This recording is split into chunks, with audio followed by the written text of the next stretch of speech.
And we are live and on air. Welcome. We are in a different location than we were yesterday. I got to finish setting up. We literally did this in what? I slept late today. Like 20 minutes we managed to get this setup going. And it's an impressive setup. If you want to check it out, go to our Instagram, and I've taken a bunch of pictures already. Yeah. But yeah, it's we're live in the level 2 basement. And we this are is what live happens. and on air. Welcome. We are in a different location than we were yesterday. We literally did this. Where's the echo coming from? I slept late today. Yay, technical difficulties. Oh, it's because I was watching the preview of the stream. There you go. Got it. So this green thing behind us is what we usually use to replace with like whatever game it is that we're talking about in our various intros as well. Mm-hmm. So we weren't going to do that. No, that's too much effort. But we are live in my basement, getting ready for the start of the E3. I guess the first proper day. But I always feel like Bethesda's like the eve of E3. It's like E3 Eve, kind of like Christmas Eve. Hold on, ignore me. I'm pulling up some stuff here. Do whatever you need to do, man. I can talk for hours. So we're going to start off this morning with Microsoft. That conference is going to be kicking off in around about half an hour or so.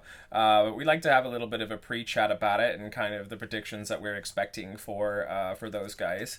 And so that's why we're here, to do that. So I guess we should start talking about it a little bit. First of all, let's talk about, I guess, the history of Microsoft E3s. Let's be honest. They have been lackluster in recent years, yes? Nah, they've been fantastic. Right. I think they've had moments, like the backwards compatibility moment. You can't argue that was the talk of the show last year. Like, that was, in my opinion, the biggest thing, though, from E3. Final Fantasy VII Remake. No, honestly, no. If you look at media coverage, if you look at the stats, I think it was tweeting, smart. It was the most talked about thing from E3. Yeah, I'm not saying it was the best thing, but it was the most talked about. Fair enough. So, yeah, and I think that the last couple years they have definitely upped their game a little bit. Like we talked about this a little bit in our State of the Union for Xbox. Like Phil Spencer, I think, has slowly realized that they need to stop worrying about like implementing TV and DVR and all this kind of stuff that is cool but not really what the gamers are watching E3 for. And he's decided to pull it back a bit and say, okay, this has to be about games. This has to be about... It's a gaming system. Right, so like that was the problem with every single E3 prior to that. Like Microsoft would come out and I feel like in their heads they thought it was like the greatest thing ever. They're like, oh, we're gonna show them this DVR system. We're gonna have Usher dancing, and it's gonna be great. You also have to think what the 360 did before that, which is why they did it. They kind of went from the playing games on the original Xbox to the 360 made it a media entertainment console. Yeah. And PS3 kind of did that. Now, I think Microsoft did it better with the 360 over PS3 when it came to the having all the apps and all that kind of nicer and more user friendly, which is a weird thing to say, because Microsoft tends to not do anything user friendly. But I think that was their thought, was like, this is such a big deal that they're gonna compete with the Apple TVs, the Rokus, all that stuff. And it just didn't work because they forgot their core audience. Totally, and they wanted to make it the hub of their living room and have everyone like, I guess it was almost like a weird attempt to do a little bit of what Nintendo tried to do, which was to try and get as many family members excited about the console as possible, because traditionally consoles have been the realm of the teenage boy or girl and maybe the middle-aged sort of folks, but really like the older generation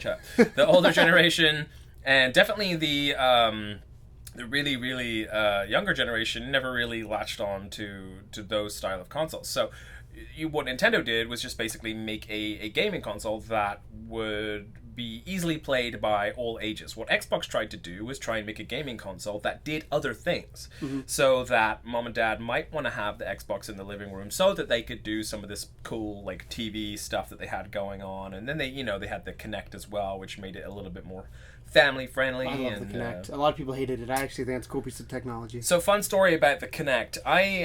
My house got robbed a couple years ago, and I was at a work meeting, and I got the message. I came home. The people that robbed me stole my TV and just the Kinect. That's all. They didn't take the Xbox, just the Kinect. So there's at least one other person out there who likes Kinect as much as you do.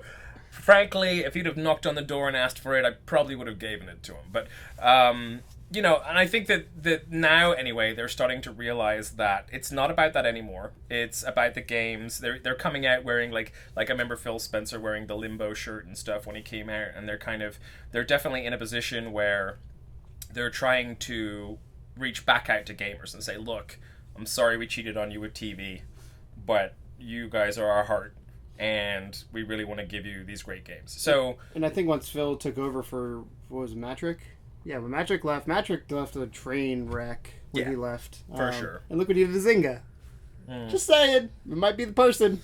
But let's get into what we expect from this year's E3. Okay, so the big hitter is, in my opinion, probably going to be Gears of War. Gears of War 4? Yep, that's going to be rolls a big off hitter. the tongue, doesn't it? Gears of War 4. Gears of War 4. So you're saying warfare wrong. War 4. War 4. I've never played a Gears of War game. Being an Xbox guy, I never was a first-person shooter, cover-based shooter guy. Division. That's third-person shooter. That's what I meant. Yep. Division was my first one. Yep. So I never played that series. But you liked the Division a lot, right? I did, but it. I mean, aside from like but you like the gameplay. I like the realism of it. That's why I think I stayed away from Gears of War. Was it's too sci-fi for me. Yeah, it's like those dudes are ridiculously. Yes, but Gears of War 4, I think we will see gameplay trailer, potentially. Hopefully, announcement of... Red Bull wouldn't sponsor us, so we're doing Monster now. Sorry, Red Bull. I used to grow up near the guy who had Monster. He had a big raised truck. He started it out in Corona, California. Fun fact. I can tell you where his house is, but I won't because that's not cool. But anyways, I think Gears of War 4 is going to be kind of the big headliner of the show. I think so. I think I don't know if they're doing it based off of Marcus Phoenix's story or if they're changing it up a little bit. No. Okay, no. Fair enough. So they have a whole new character that they've come out. I can't remember what his name is, but they've had a whole new character. But the rumor is he's going to have some sort of link to Phoenix, whether he's going to be relative or just friends or some sort of combat link. I don't know if they've actually said what that link is, but it'd be cool to get a little bit more story stuff today. Yeah. I'm hoping that's what they give us. One of the things that I really, really, really enjoyed about the original Gears of War was it was one of the first games to really push the system to its limits. Like, I remember back playing with my friends in England, we had picked up the first Gears of War, and my buddy's like, you can see the blades of grass. This is incredible. And it was one of those games that just kind of, like, blew everybody away when it first came out. Like, seeing, like, footprints in the mud and stuff like that. David says it's his son. Oh, Chat cool. says Thank you, it's a son. David. It's Marcus Phoenix's son. Way smarter than we are. We don't play Xbox, honestly. We're going to have an Xbox One at the end of this week. Yeah. So we'll be playing way more Xbox. We got some Kinects, so we're gonna figure that out. Yes, but either way, I think each progressive Gears of War did get better, which is awesome. I'm not going to talk about the weird... Judgment? Yeah, I'm not going to talk about that one. I'm going to just pretend that didn't exist. And 1, 2, and 3, though, did progressively get better and better and more interesting, and the set pieces in those games are incredible. Like, one of the games where you have one of the sort of, I guess, creatures that can only attack you by sound, so you have to be, like, super sneaky walking around, and when it hears you, then it, like, screams and dives at you.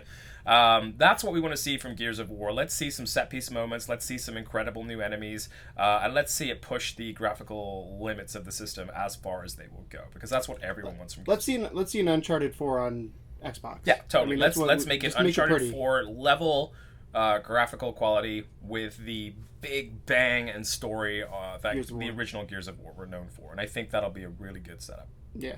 What do you guys think in the chat about that, by the way? I'd love to hear your thoughts on Gears of War 4 while we're sort of moving on, and we can circle back to that maybe afterwards. Yeah. So after that, Crackdown 3. Do you ever play Crackdown? I've not. There's people at IGN who absolutely love it, and because I follow them a lot of the news stories, and like know nothing about it. Never played it. I actually have never heard of it until Crackdown is basically GTA from the cops' perspective. The first one. So the first one that they came out with was like, okay, let's have an open world environment, but let's make the cops the protagonists, and let's give them like a few little quirky powers, like they could jump really high and shit like that. But essentially, you're just like a super powered cop in a sandbox. Second one went a little different, still good, but Yeah, if they can, it's another one of those games that potentially has the opportunity to be a system seller, but it really depends on if they pull it off or not. It always kind of reminded me more of like a Saints Row, I guess, as opposed to a GTA though, because the humor in it is kind of interesting, and it's very whimsical. Like it's very kind of they don't take themselves very seriously in Crackdown. So.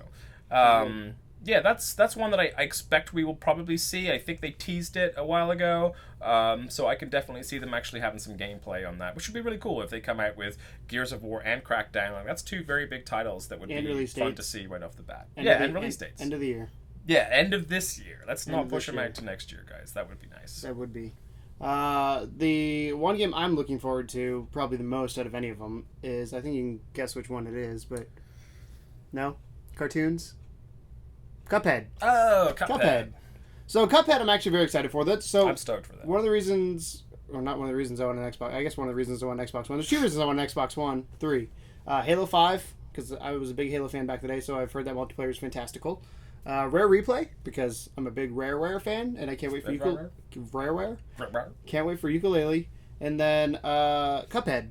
And it's funny because Cuphead reminds me of like, I don't want to say Disney because that's not the Disney style, but it's fine. I think like early Disney. The old school. Well, it's the old school cartoon. Like every cartoon had that look to it, the hand drawn, like 50s cartoon. And they showed off more video footage of it recently, where it's had more platforming. Because the problem it was when it was first announced was people thought it was just going to be a bunch of boss fights, one right after another after another. It's not anymore. They changed that.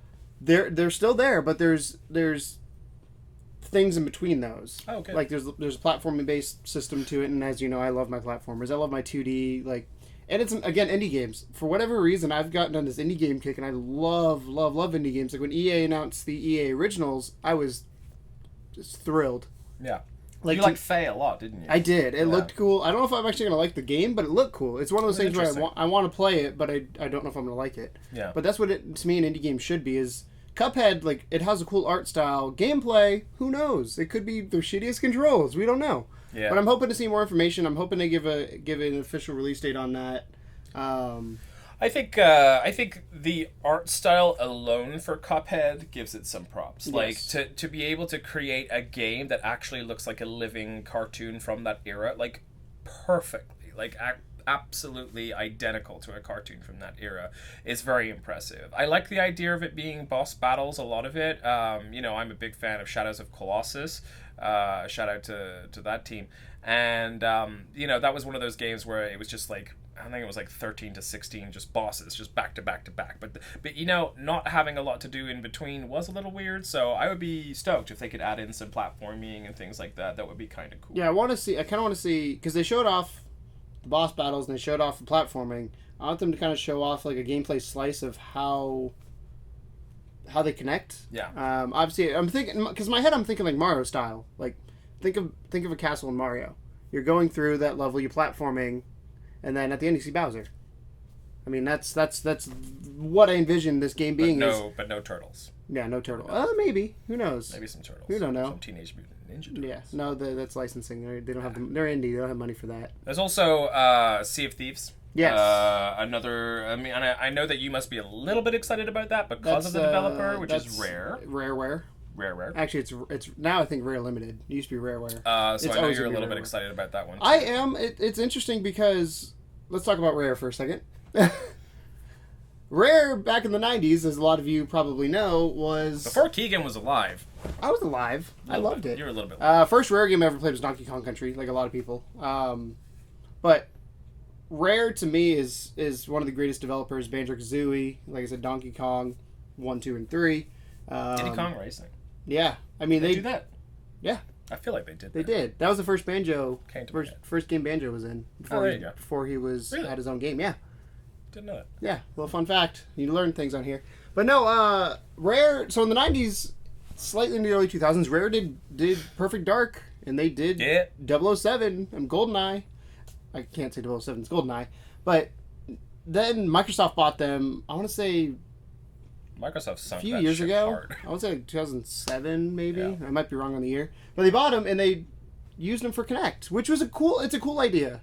It's one of those things I don't want to knock Microsoft for it because I think the thought was there. They're genius people who know what they're doing, and Kinect has a innovation, and they made Kinect Adventures, right? which is one of the best Kinect games ever. Because there's not very many of them, but one of the best Kinect games ever was Kinect Adventures, and I think it's sad though to see them kind of just become a Kinect developer, because at that point Kinect is already getting the bad rap. Yeah. Nobody wants to make games for it. I feel like from the developer standpoint, like, why are we making a thing for a piece of hardware that you want to shovel but nobody wants it? Yeah. And I think they were misused. Yes. I think is the they like you said, the intention for them doing that was there, but I think it didn't work out, and they didn't. Time to pull them back, boys. Yes, time to let them do what they do best. The only concern I have, and this is a real small concern, but a lot of the main rare people that were there during the quote unquote golden age are now at Playtonic. So, what's left of that studio? I mean, Grant Kirkhope, who does pretty much any music you've ever heard from a Rare game, he's done it. He's the Rare guy. Is no longer there. Yeah. I mean, the ukulele trailer was leaked for E3, and that to me is a super Rare game. Not like as in can't find it, but like that is what Rare is. It's very it's very indicative of that. Yes, yeah. But I'm concerned, honestly, because I don't know what Rare's identity is at this point. The game, from what I've seen, looks really cool, and it's a cool concept, but I have to see it in practice and kind of see if that magical, because Rare had that magical touch, and whether that's there or not. So I don't know. And hopefully we get to see a little bit more of it at the conference, and we can make our minds up from that. I also have been wondering whether there's going to be a shocker this year, because Microsoft does tend to pull at least one thing out of their ass. It's just like, boom, here's an amazing thing that you weren't expecting. A lot of the rumors circulating this year, and this could be both either PS4 or Sony or Microsoft, is that on one of the two we might see Resident Evil 7. Mm-hmm. How do you feel about that? Nope. Scary game. Nope. It's not that scary. Like, honestly, like Resident Evil, they give you so many guns, it's hard to be scared. Like, if you're playing like a Silent Hill or an Evil Within or Until Dawn, like, you don't get weapons. But with Resident Evil, yes, there's scary things, but you have a bazooka. You know what I mean? It's still scary. Still scary. Fair enough. But no, I mean, again, that's another series I never played because it was a scary game, so I never played it growing up. But I know the love and affection for that, and I know a few people have kind of been saying, "Hey, let's get back." I feel like we're at the point where, like, let's get back to the roots of what these franchises were. Yeah. I mean, Assassin's Creed took the year off to kind of do that, which I think they did with the last. What was the last one called? Syndicate. Syndicate. Yeah. So I think they did that with the last one. I think. Well, the only one's not doing it. Call of Duty's not doing it, but I think Rare's getting back to their roots. Hopefully. And I hope Resident Evil will get back to their roots. Like, there's so many things that, I mean, especially when you think about it, there's been 7 games in that series. Very, very few times. More so, because they had a lot of spin-offs as well. But main series. But main game, you got quite a lot in there. But there's very few games that last that long. Mm-hmm. And at some point, you obviously have people coming and going, and ideas change, and... Well, I think the root of Resident Evil was survival horror. It was the first survival horror game. And then they kind of they kept that vibe for maybe 2-3 different ones, and then it reached a point where 4 came out, where it was definitely still survival horror, but there was something else going on. And 4 was so well received at the time, like just game of the years through the ass. Like, it was so well received. You can play that on like a freaking Game Boy at this point. It's on everything. So the problem was that they had so much to live up to with 5, and they did a pretty good job. Like, it wasn't terrible by any means. I liked the setting. I thought it was interesting, but it was really trying to capture too much of the differences from 4 and not enough of the horror from the first couple. 6 was just a weird amalgamation of all of them, and you had these several different characters that you had to play through. It was kind of annoying that you had to intersect these 3 different stories. Like, I just want, give me one protagonist. I don't give a shit about randos. But the problem with Resident Evil in general is it's such a convoluted story. It started off as just like, there's an experiment in this town that went wrong by this evil corporation, and you're stuck in a mansion. And that was it. And now it's like just gone completely haywire. Yeah, off the rail crazy. And they have to rein it in a little bit. They have to make it more of a kind of a singular experience with a singular character, bring back some of that survival horror stuff, utilize the technology.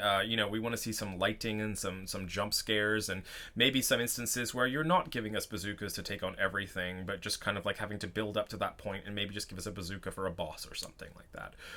But Resident Evil 7 definitely on the horizon. And the other possible horror game that we could see at this year's conference, which would be very interesting, is a new Dead Rising game. Have you played any of those? I have. Oh. That one I have. Cool. I'm not a fan. I mean, you don't like it's real weird because, like, again, I feel bad because I've not played any of these games, but it's also because I was a Nintendo guy growing up. Like, Xbox, the only Xbox games I owned were sports, Halo, and Call of Duty Modern Warfare 2. Like, that's literally all I played, and NASCAR. Right. But NASCAR's a sport, in case you're wondering. So I've not played, like, I feel like I've have like a gap. Pre PS4, there's a gap of games I need to like go back and play because I haven't. Well, it's a good thing they're re-releasing it. I know. No, that's why like when they announced the Skyrim remake, like I've not played Skyrim, and people in the gaming group I'm in were like, "Why the hell are they doing this?" I go, "For people like me." Yeah. Like I will gladly get that and play it the crap out of it. So I am a fan of all these remakes because I don't know if I'd want to go back and play stuff originally, but. We do enjoy going back in time to the retro games. By the way, later today, I think we're going to be doing some retro streams as well. We're going to be having some fun with that. We haven't even really decided what we're playing yet, so it's going to be a surprise. Honestly, like Tom said, I showed up 20 minutes before we had to go live, and I was like, well... Today is by the fucking seat of our pants, guys. But it's working out pretty good so far. We're live. We're coming up on the conference here. We've got about 9 minutes to go before we cut to that. So thank you for joining us early in this conversation. Dead Rising, I'm with you, actually. Not so much of a fan. It was an interesting concept. There's definitely fun to be had with that game, but I never really got into it. Like, I think it was the time limits. Because I feel like you would like it.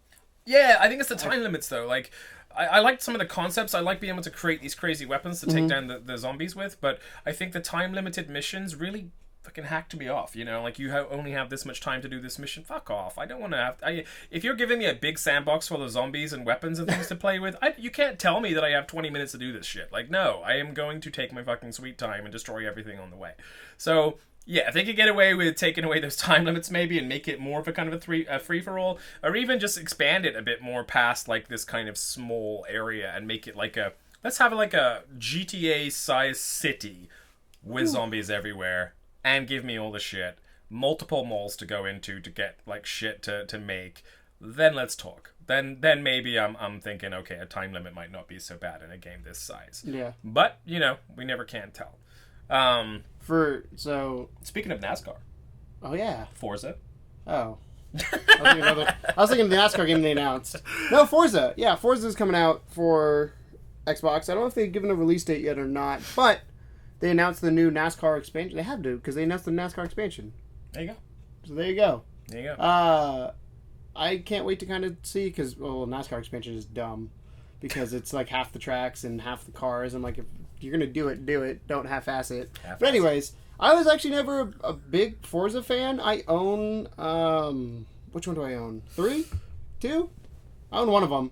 And this is going to sound weird because I didn't have a PlayStation growing up, but I bought a PlayStation. My first sim game was Gran Turismo 2, which is known as probably one of the best sim games ever. Lots of hints towards a new Gran Turismo this year as well. Lots and lots of hints. So Gran Turismo was kind of my sim game, and I got an Xbox, so I'm like, well, I don't have Gran Turismo. I got to play Forza. And I played Forza and Forza it's not bad. Don't get me wrong, it's not bad. It's just, I was so used to the feel of the Gran Turismo game that it was just different enough that I didn't like it. Gotcha. I can't remember if it was that game or not. There was one game that had a rewind feature in it. I was like, why the hell is this in this game? In a racing game? Yeah, you push the weird. X or B button and you go back in time. God, wouldn't it be nice to have another Burnout? Can we do that, Microsoft? Can we have a Burnout just for me? Just for the lonely guys that hate racing games except for Burnout? Like, let's have a Burnout 3, like, takedown level Burnout. That'd be sweet. On top of that, and this is the last game I really think we should talk about, and then we'll maybe move on to the console, is the possibility of a sequel for Sunset Overdrive. Remember that game? No. You don't? That was the one that was one of the first exclusives on the Xbox. Yeah. I remember it being talked about, but again, I didn't have an Xbox Very similar in nature to a Dead Rising. You had this kind of this energy drink that turned people into zombies. And basically you were this dude that was constantly on rails. It was almost like a weird 3D Tony Hawk thing where you could grind on like telephone poles, but you had these awesome weapons, very interesting weapons. It was very much like a cross between a Tony Hawk and like a Ratchet and Clank mixed in with some Dead Rising. Really well received. One of those games I never got to play, and as soon as we get that Xbox in here, guaranteed I'm going to pick that up. I clearly was a PS4 guy because like Microsoft pissed me off when they announced it. Like a lot of people, I was mad and I didn't care whatever Microsoft said. I was just like, no, I'm done with you. Fuck you guys. Like that's seriously like, and I've come around a little bit more, and I'm excited to get it and kind of play the games, and I think they've also turned the ship around to a certain extent compared to where they were 3 years ago. Yeah. So it's funny because like these games, like I remember hearing about them, but I know nothing about them because I didn't care. I was so mad at Microsoft, and it's sad because I went into E3. What was that? 13, 12, whatever year they announced. I want to say 2013. I do not recall. Whatever year they announced the consoles, I went into that E3 wanting an Xbox One, or whatever the next Xbox was.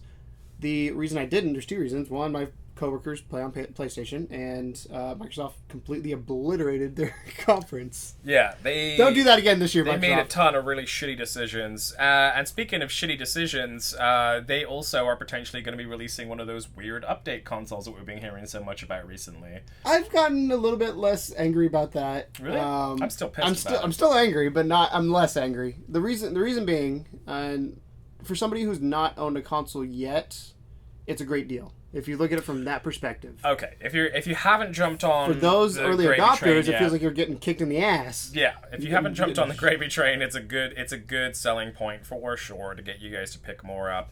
For those of us that did, for those of us that supported your consoles from the get-go, the core audience of gamers that were like, give me that shit as soon as it came out, it's a little bit of slap in the face with a dick. Like, it's just kind of floppy and just up in your grill. You know what I mean? It just like, it's frustrating. Like, if they could make it so that it is somewhat of an add-on to the current generation, sure. If there's just something I have to plug in somewhere, sure, that's cool. I'll buy it, no worries. But if I have to buy a whole new fucking console and there's no kind of weird trade-in value thing that I can do and just pay like $50 to $100 to upgrade it, I'm gonna be pissed, man. That goes for Sony too. I'm not just talking about Microsoft. Like Sony, I know you guys are planning this shit too. They confirmed the Neo. Yeah, exactly. So I think they said they're not really going to talk about it at E3. No, yep, they confirmed unsurprisingly, because they're going to get booed if they do. Yeah. But I want to hear more about it before I make last judgments on it. From what I understand, though, being a standalone console, that is kind of a shitty thing to do. But I'll reserve judgment. It's interesting because I think the reason it's happening, and we've got a couple minutes here, but I'm trying to make this real quick. But I think the reason it's happening is I think VR kind of forced their hand. Yeah. But David made a good point yesterday. Like, shouldn't they have known VR was coming? Like, they built it alongside of this. Shouldn't they have known? But then do you make it a $600 gaming system? Well, here's the thing. So we reached out to our fans and we got a VR headset from you guys. You guys are fucking amazing for that. Mm-hmm. Does that mean now that we're not going to be able to play it? No, it has a box that you plug into it. That's how it works. Huh? So there's a box that the VR headset goes into your PlayStation, a power unit with a graphics card inside of it. Oh. That's how it works. That is interesting. So the PS Neo is basically taking that unit and putting it inside the system. So if you buy VR, you technically get that anyway. Yes, but who knows what else it's going to be used for? That's the other thing. Who knows if you can keep it plugged in all the time? Or if it's So that's why I think VR kind of forced that hand. And Microsoft obviously partnering with Oculus. I think we're going to hear a lot about that. Modular consoles. Who'd have thought it? Yeah. 2 years ago, never would have thought it would have been a thing. But yeah, it's interesting. Sorry, chat. PG like a floppy dick joke. I saw floppy dick. I was like, wait, what? Hashtag hang dong. I'm sorry. But yeah, it looks like we're rolling up here. It's 11:29. So what do you think? Let's switch over to the conference. We'll see you guys when it's over to give our reactions. Stay right here. We're gonna have the conference right on this channel that you're already watching. Just hang tight, and as soon as it's done, we're gonna be back here to discuss some of the things that we saw. Yes. So I will see you all afterwards.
Gentlemen, this is the 2016 Xbox E3 briefing.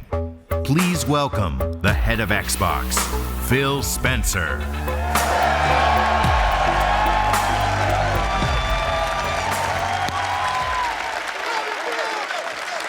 Good morning, everyone. We are pleased to welcome the new Xbox One S console, the smallest Xbox One yet, to the Xbox One family of devices starting this August.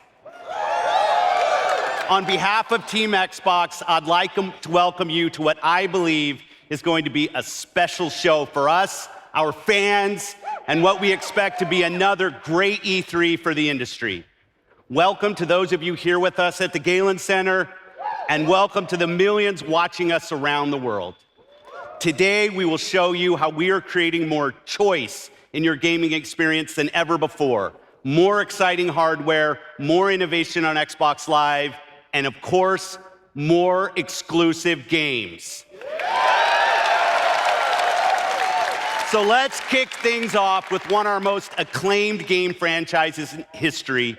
Please welcome from the Coalition, studio head, Gears co-creator, my friend, Rod Ferguson.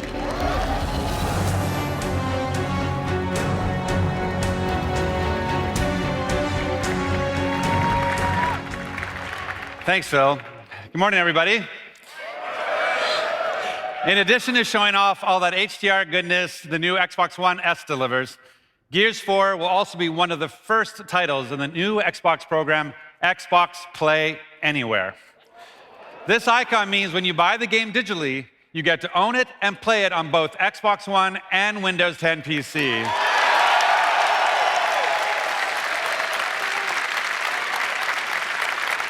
And that's with your progress and your achievements saved on Xbox Live and shared across both platforms, all at no additional cost to you. And beyond that, when Gears 4 is released on both platforms this October, every co-op mode in the game will support crossplay.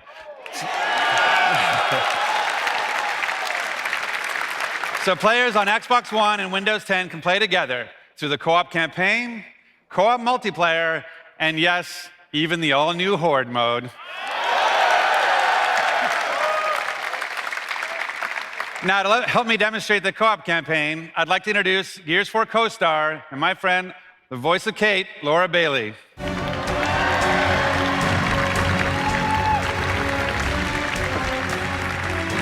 Hi, Laura. Hello, Rod. I am so excited to show off the campaign.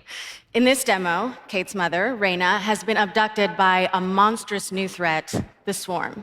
And it's up to our team to save her before it's too late. So, let's take a look. Xbox One and Windows 10 exclusive.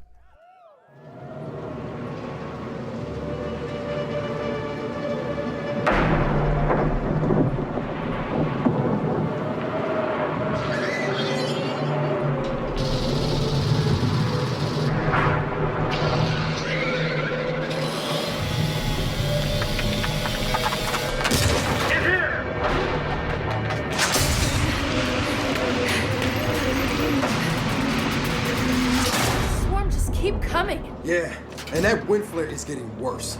I say we wait it out. We can't. Not if we're gonna save Raina.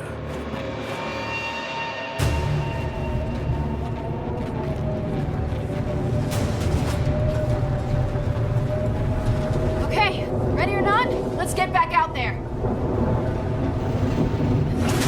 Wow! Take cover! Apart! Juvies!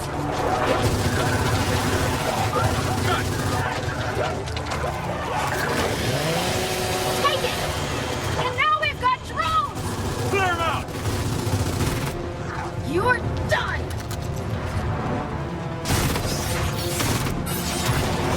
Take that!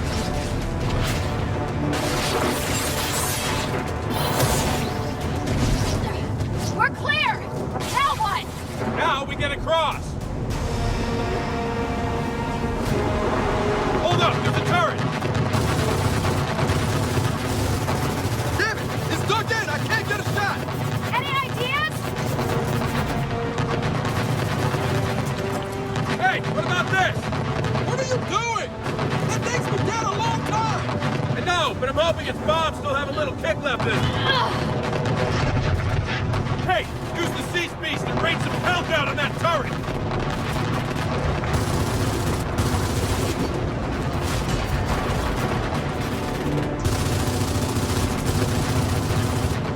Here we go!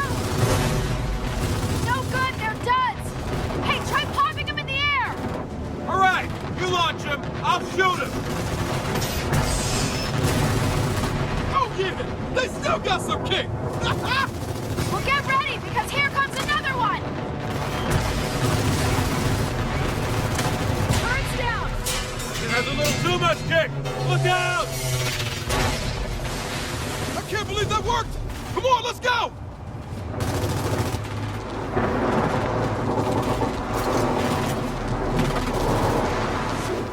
This'll work! Hey, you look like you need a pick-me-up! Off you go! Guys, can use an assist over here!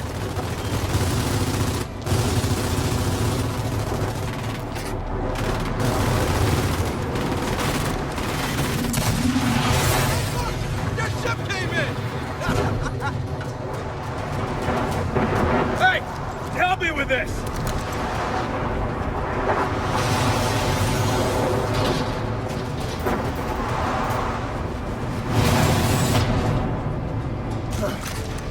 Great. Out of the storm and into the swarm. Really? Now this I can use! Look out! Sniper!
Get in the nest!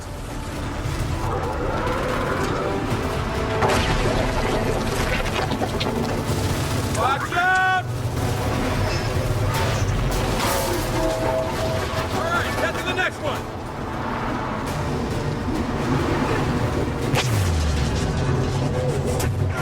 Whoa! Stormball's here! We gotta make a run for that substation!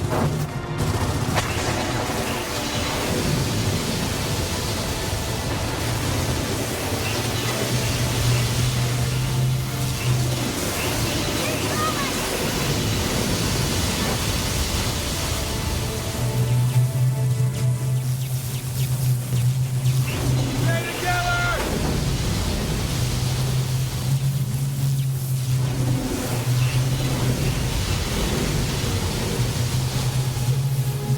Almost there!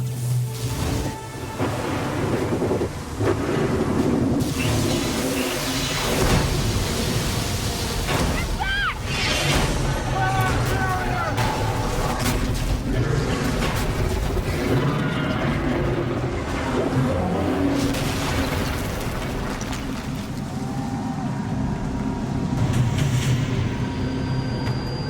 You swarm are all connected, right?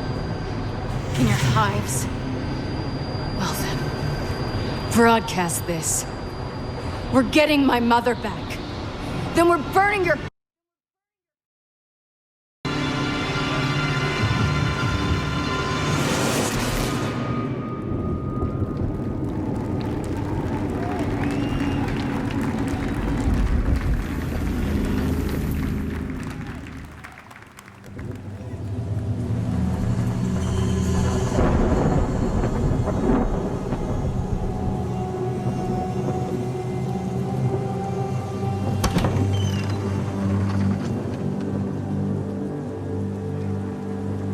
Welcome home, James.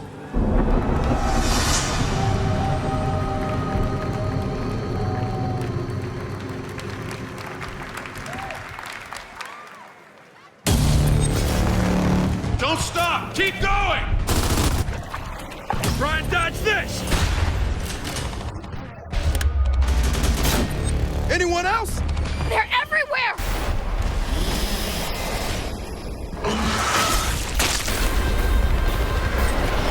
And stay down!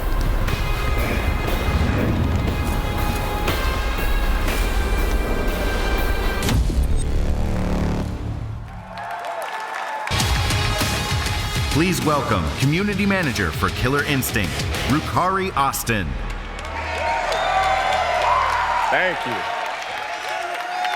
I want to start by saying thank you to the nearly 7 million Killer Instinct players out there. Your passion is what has made KI the most played fighting game on Xbox One. It's because of you that we brought KI to Windows 10 in March, and we're absolutely blown away to say that since then, 2.5 million matches have been played between players on Xbox One and Windows 10.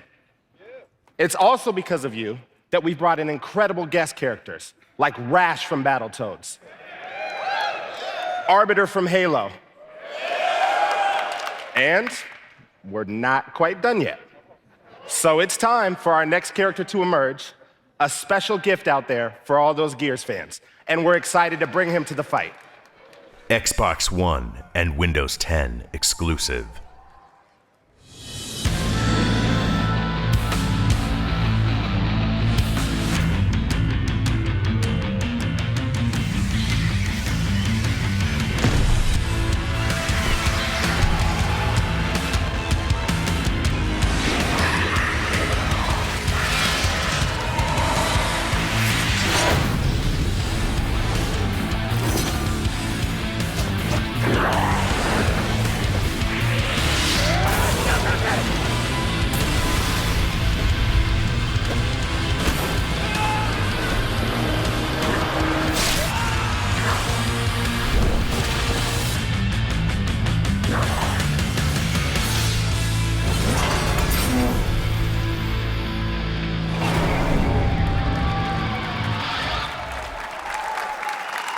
Xbox One and Windows 10 exclusive.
Please welcome from Playground Games, Ralph Fulton.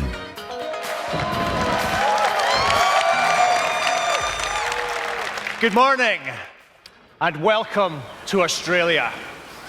It is great to have the opportunity today to show you the beauty and the action-packed fun of Forza Horizon 3.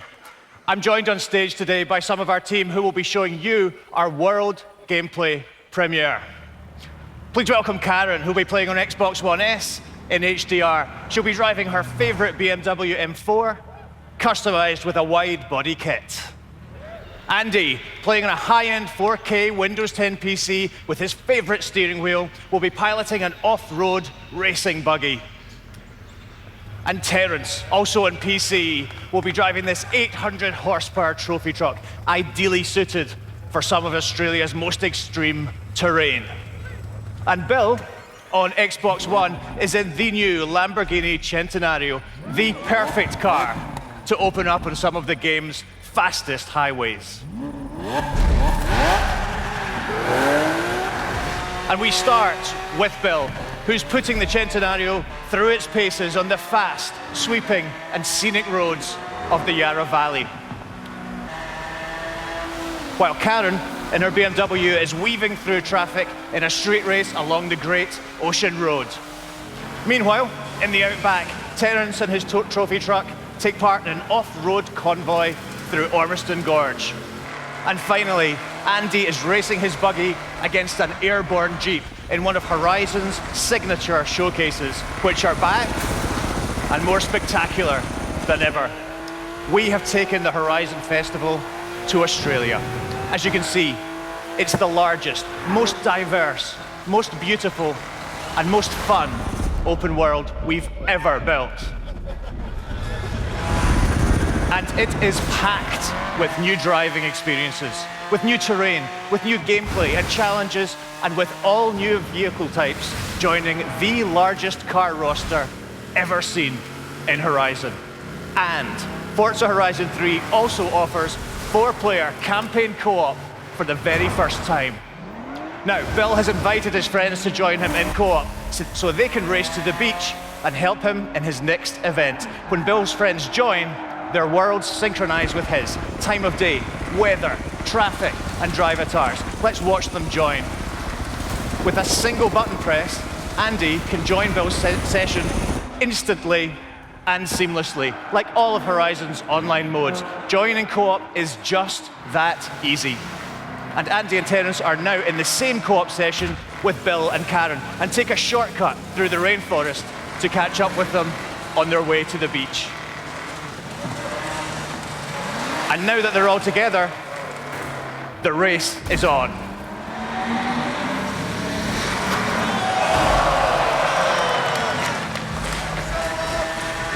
Experience the laid-back fun of Horizon with your friends. Whether you're pulling off amazing stunts, racking up skill points, or exploring the world. Between Xbox Live, cross-play, and instant co-op, this is the most social Forza ever. As an Xbox Play Anywhere game, Forza Horizon 3 is coming exclusively to Xbox One and Windows 10 this September 27th. Thank you. Xbox One and Windows 10 exclusive. Tell them that I told you, won't be any longer. Devil gonna leave you, he's heading over yonder. Tell them that I told you, I told you, I told you. Whoa, whoa, when you're rolling like a stone, when you're shaking in your bones, I'll be waiting here for you. When you're running from your ghost and there's nowhere left to go, take it.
Ladies and gentlemen, from Square Enix, Game Director Hajime Tabata and Senior Product Manager Matthew Kishimoto.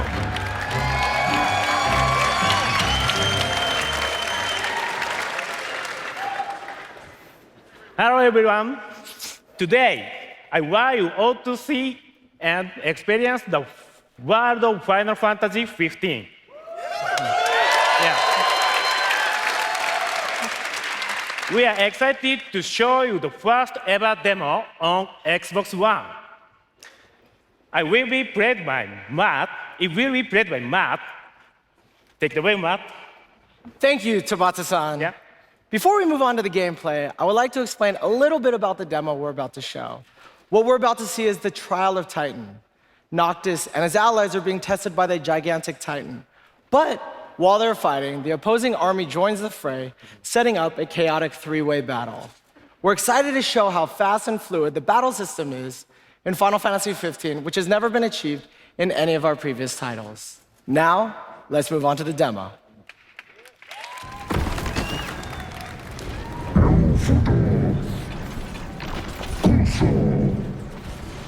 I'm not gonna take any more of this crap!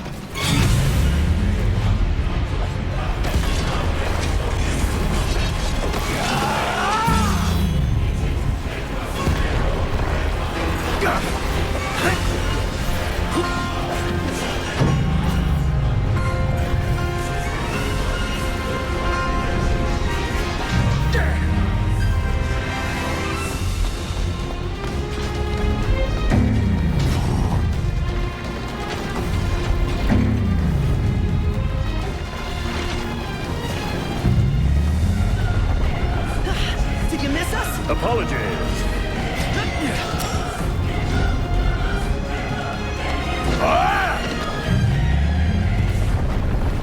No one miss your nice guy. Oh!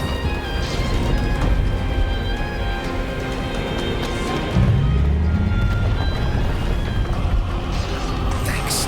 Stay alive.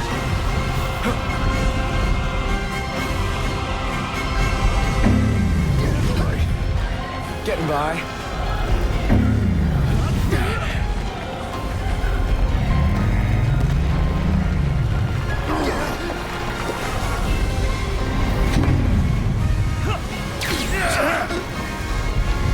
Are we all right? No problems here. Gotcha!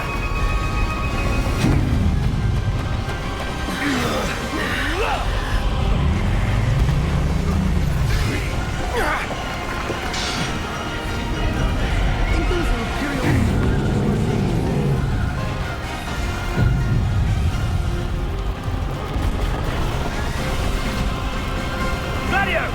I got it!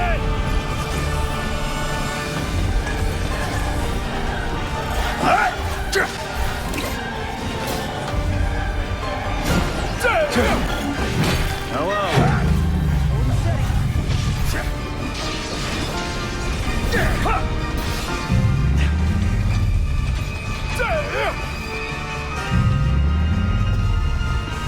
Say your prayers.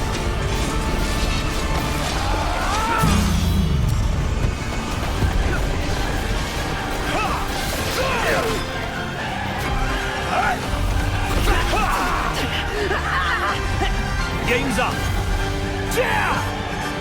You're out.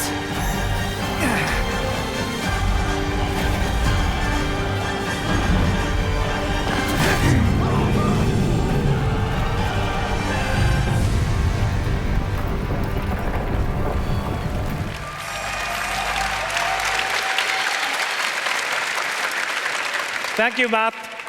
That was great.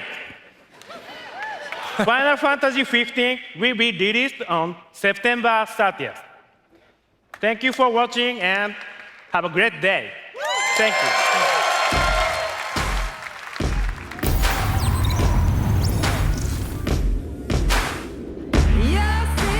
Our enemies didn't run away.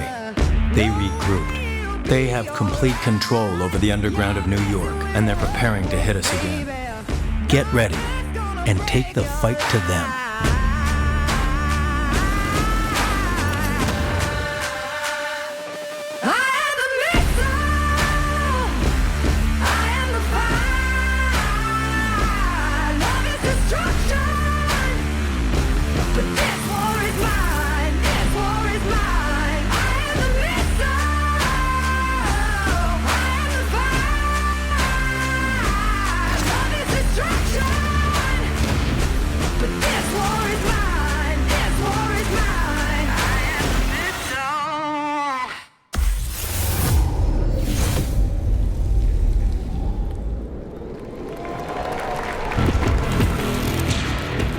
Please welcome General Manager at DICE, Patrick Bach.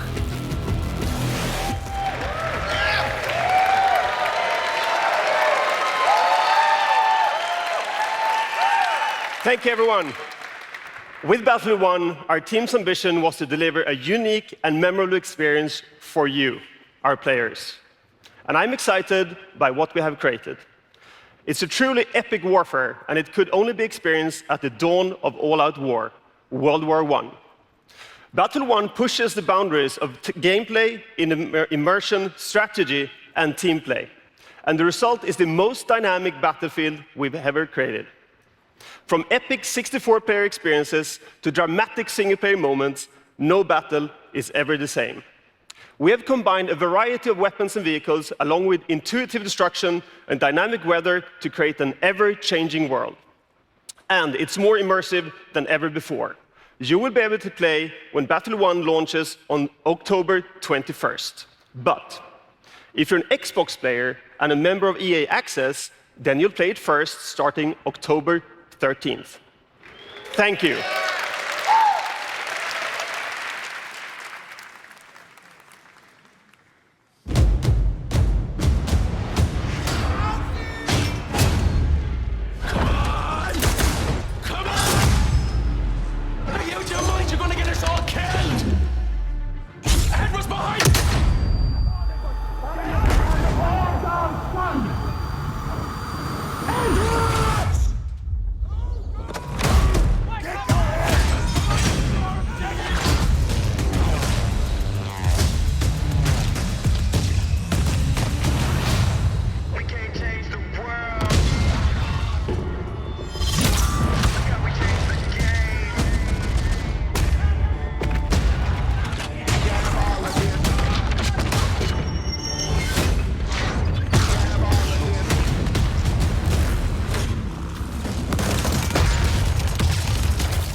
Please welcome Head of Platform Engineering, Mike Ibarra. Thank you. In 2002, we launched Xbox Live, where anyone playing any type of game can group up to make new friends and compete with gamers around the globe. Your desire to play more has led us to invest continually in Xbox Live.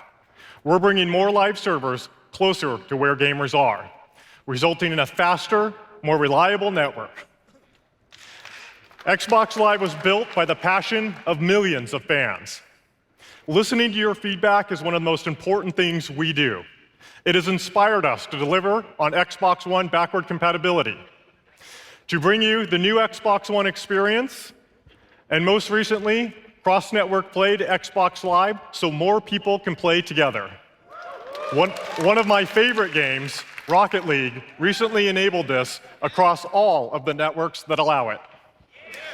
Your feedback drives us every day, and because of it, we're excited to bring new features to Xbox One this summer, like background music, so you can listen to your favorite music while you play.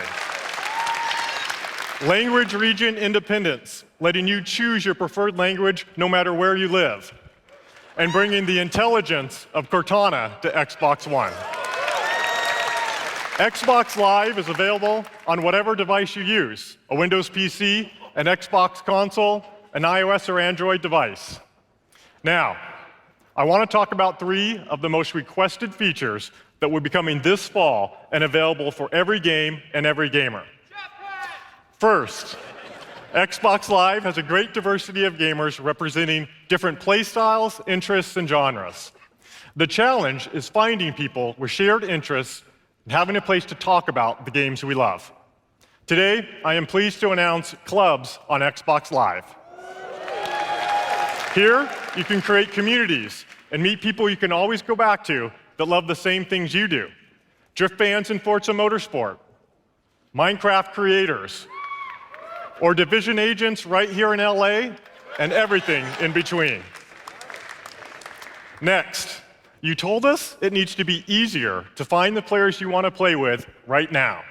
So I'm excited to announce Looking for Group on Xbox Live. It's like a WAN ad for multiplayer, and it's the simplest way to find other gamers with a shared goal in mind.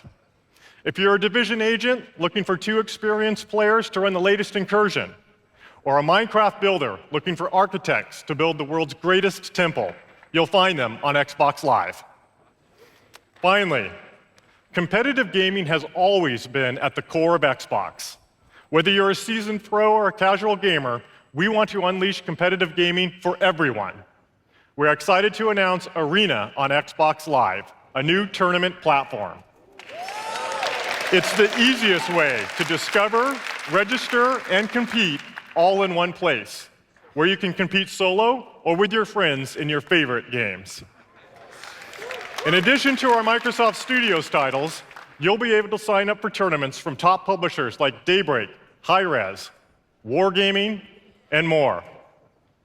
But you can't talk about competition without mentioning EA Sports. So today, we're excited to announce that EA will be bringing some of their biggest games, like FIFA, to Arena in the coming years.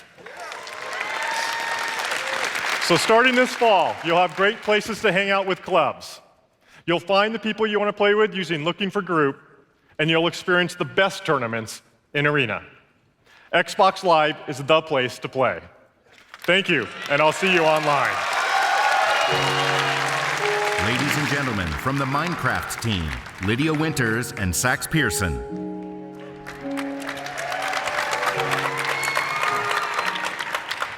With over 100 million players on 14 platforms, the Minecraft community is one of the biggest in gaming. Until now, Minecraft players haven't been able to easily share and connect with their friends unless they were on the same platform. Today, that all changes thanks to the power of Xbox Live.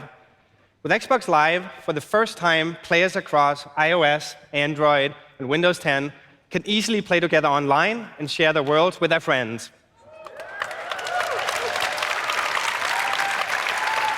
We're excited to unite our community no matter what device they play on. So we're calling today's release the Friendly Update. Because this is our friendliest update ever. Connecting with your friends on different devices is cool. What's even cooler? Dedicated servers that let you host your own worlds and share them with your friends so that they can play with you even when you're not online. With the introduction of Realms, you can play with your friends how you want, where you want, on whatever device you want. The choice is yours. Let's jump in and check it out, Sax. Welcome to my realm. I'm playing here on my iPad. Sax is on my Xbox Live friends list, so he can easily hop on straight from his Surface. Heading your way now, Lydia. Well, this pick is not going to make it any easier, is it? No. There you are, Sax. Here, catch. A diamond. Well, clearly, you did that just for the achievement. Yep, an Xbox Live achievement on an iPad on stage at E3. Okay, let's keep going. It's great coming back to my realm and seeing what my friends have built when I've been away. They're always building something new, and right now there's a bit of an obsession with pistons. And all of this works with the new Gear VR version of Minecraft on Oculus. We've got just the perfect friend here to show us that. Mind if I join in? Please welcome from the Oculus team, John Carmack.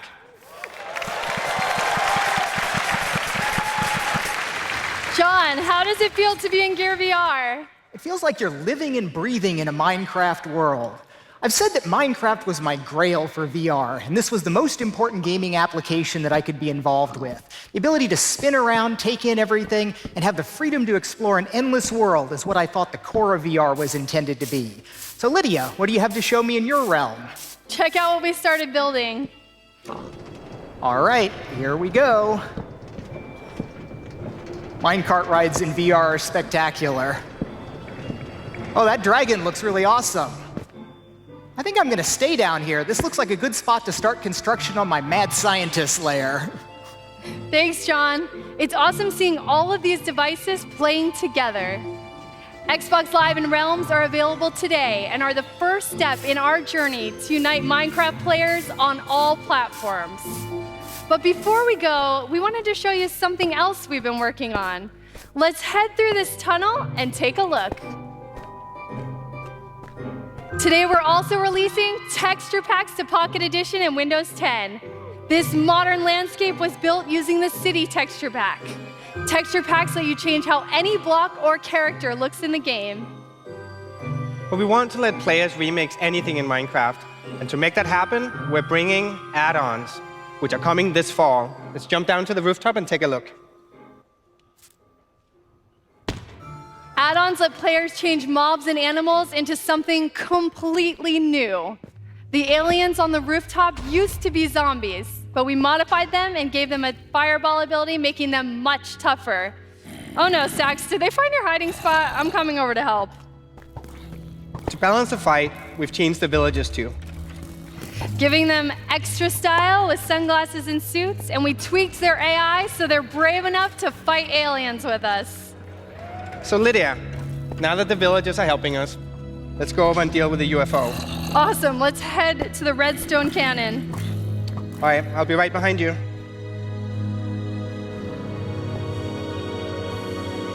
So I'll deal with this beefed up iron golem if you go over and fire the cannon. All right, ready? Redstone and TNT, what could possibly go wrong?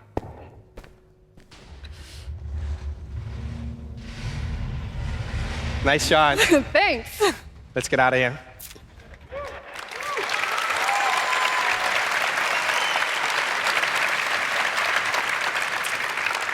We hope you enjoyed this early look into how you'll be able to change your game.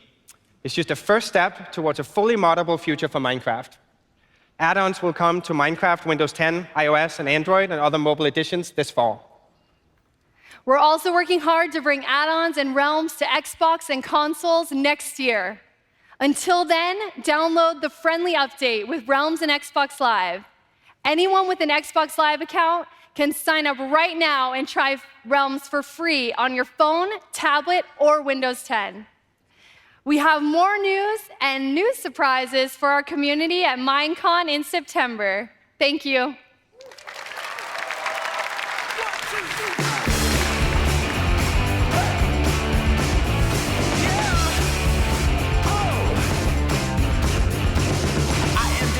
Kingdom, the number one reason this is a sold out affair. I am the fifth season, all I do is win, bro. Losing is a place I never win. True, I got the game in my pocket. True, I'ma set it off like a rocket. True, once I turn it on, can't stop it, can't stop it. Nothing gets it down when I wanna go up. I do what I want, ain't waiting on luck. If the world was a ladder, I'd be standing at the top. I know you know. I see you looking at me. I see you looking at me.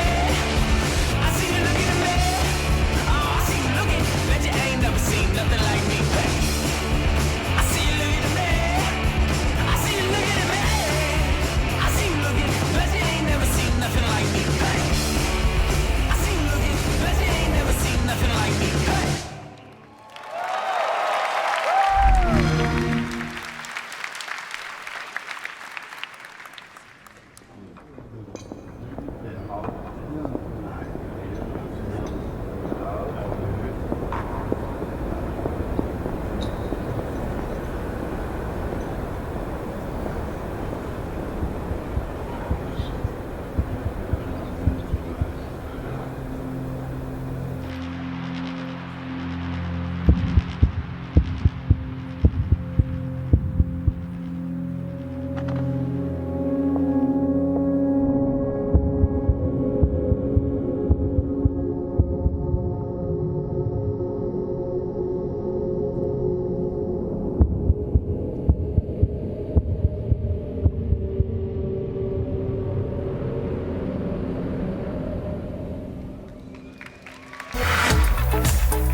Please welcome the Director of ID at Xbox, Chris Charla.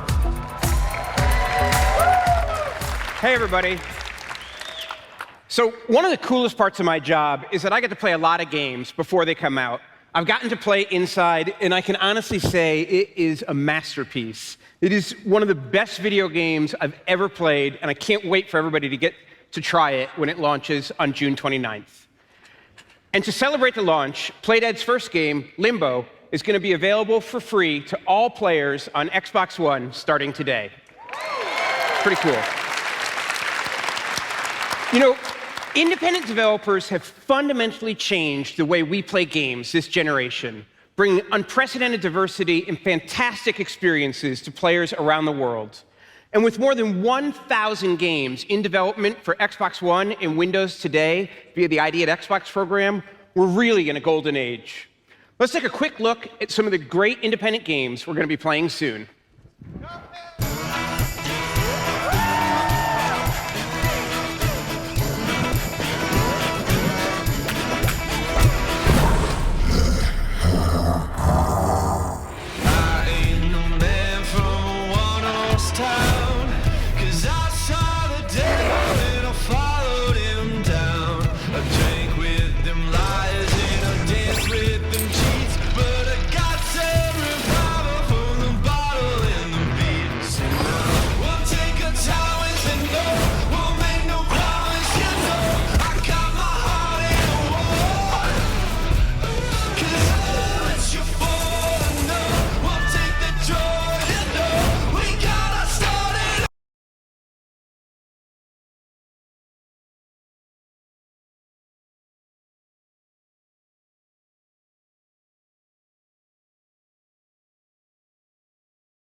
That was rad. You know, it has been awesome to see the incredible creative and commercial success independent teams are having on Xbox One, with multiple million sellers and hundreds of millions of dollars in revenue going to independent studios. One game that's already broken the million-seller mark is Ark: Survival Evolved from our friends at Studio Wildcard. For those of you who have already bought Ark on Xbox One, you're going to be able to play it on Windows 10 PCs this fall at no additional cost, thanks to Xbox Play Anywhere. Pretty cool. Yeah. So Ark is part of Xbox Game Preview. It's a program that enables players to buy and play games while they're still in development and offer feedback to the creators.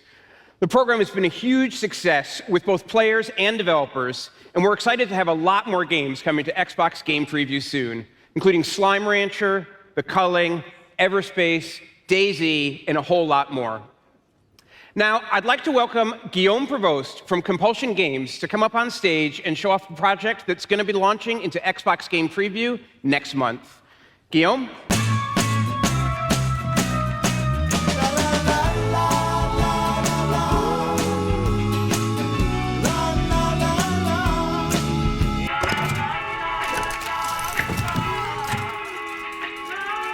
Oh, heavens no.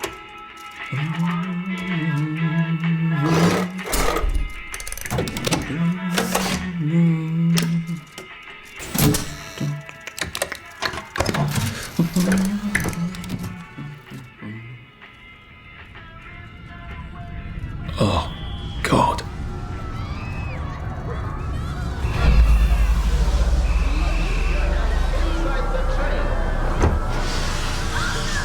It's very dangerous to put your hand outside the windows of the train.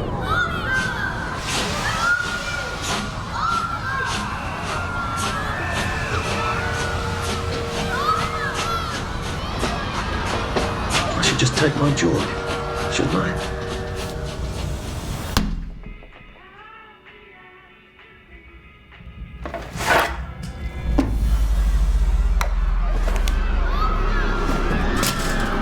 Percy! Percy!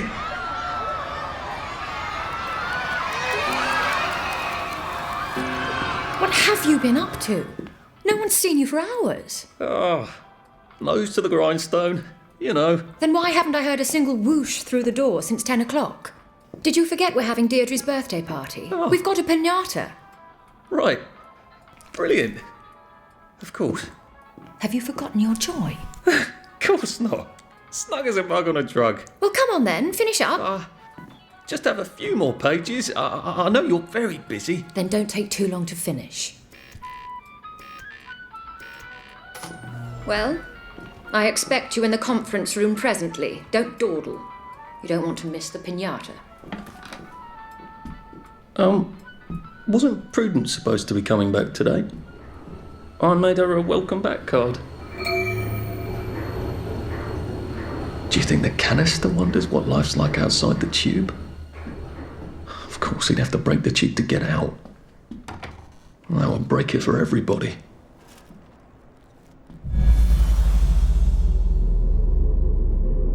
You're not coming back, are you, Prue? But where did she go? No, leave me alone. I took my joy. No, leave me alone. No.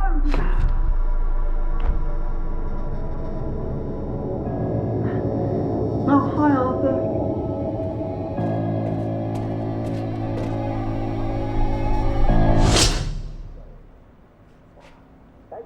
Modern English science.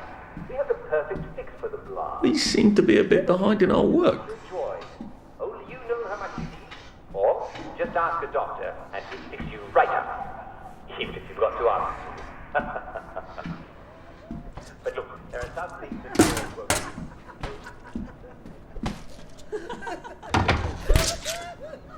There you are. You nearly missed the piñata. It's the most adorable Spanish custom. Uncle Jack did a whole show about it. You smash it until all the candy comes out. Come on, hit it! Hit it! Hit it! Give it a whack! Hit it! Hit it!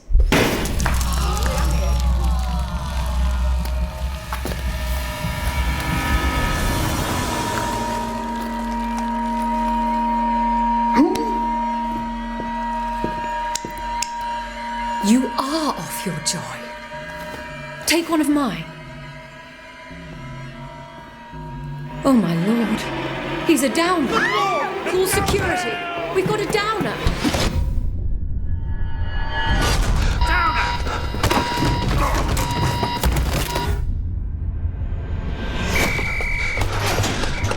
Got a downer here, haven't we? Put that down! I'll fix you!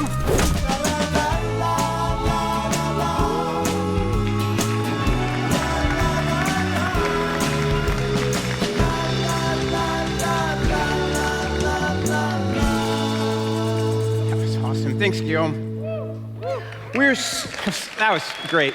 We are so excited to be working with such incredible creators from around the globe, and we're super stoked that Xbox players get to enjoy these amazing experiences. Thanks, everybody. And next up is going to be a very cool new game from a very independent developer.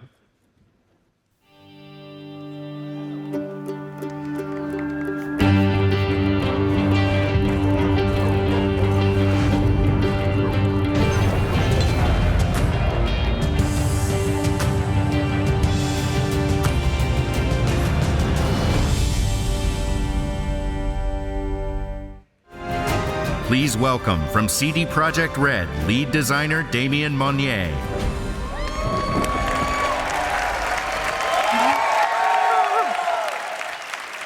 Hello, everyone. Something that really amazed us after we released Witcher 3 is that in this huge open world, players took a lot of time to just sit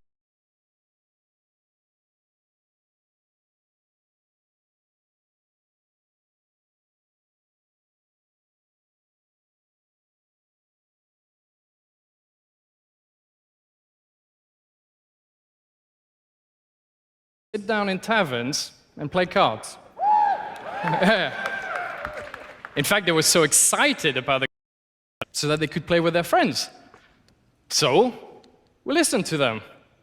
And over the last year, we've been secretly working on a real passion project. So, ladies and gentlemen, how about a game of Gwent?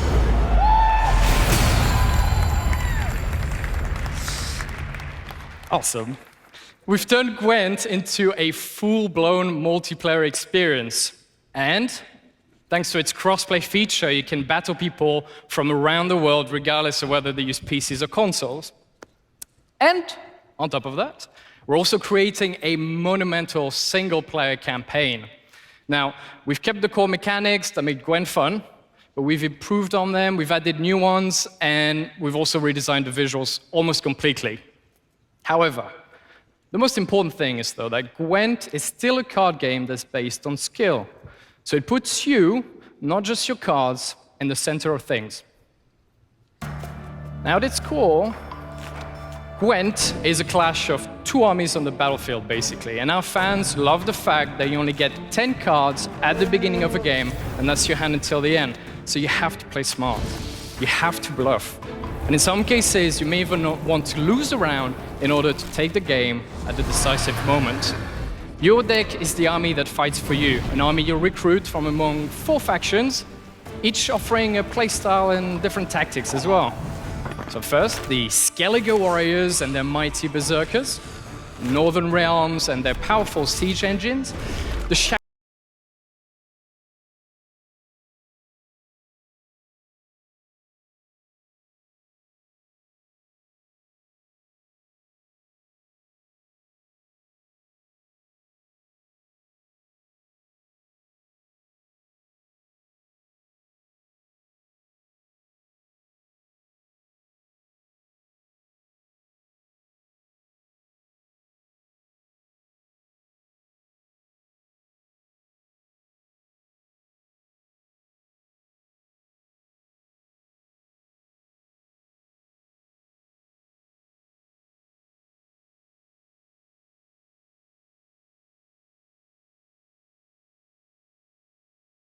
shadowy, sneaky Scoia'tael, and of course, the nasty, brutal monsters. As you win, .com to register for the exclusive beta, available first on Xbox One and Windows PC, and it's coming this September. So, not long to wait. Thank you all, and of course, thanks to my amazing dev team back in Warsaw. I know you're watching us right now. Kisses, love you guys. See you all at the Gwent table.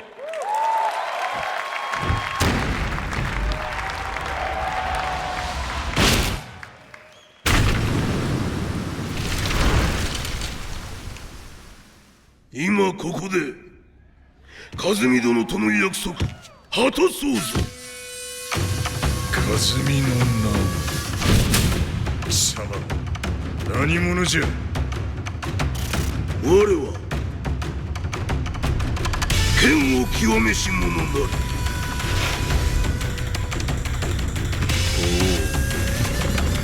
ならば言葉はいらんな。俺も定め。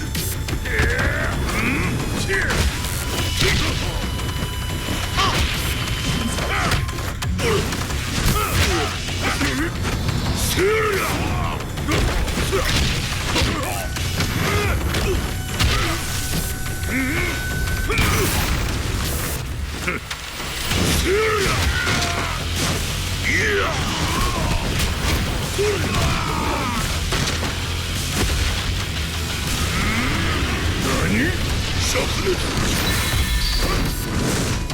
Fight. その程度か。見せてみろ。決着をつけるとするか。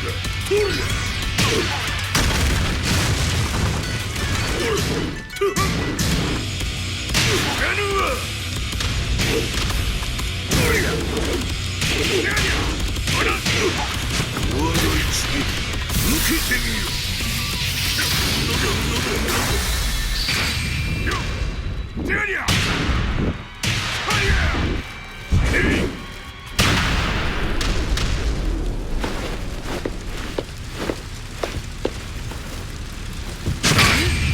覚悟は良いか。一瞬戦撃。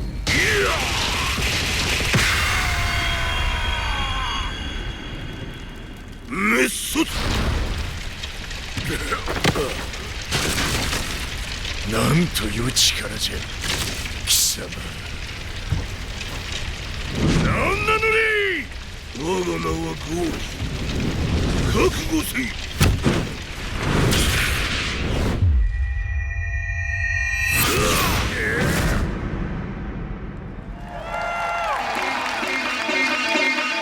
Please welcome from Bandai Namco, game director Katsuhiro Harada and game designer Michael Murray.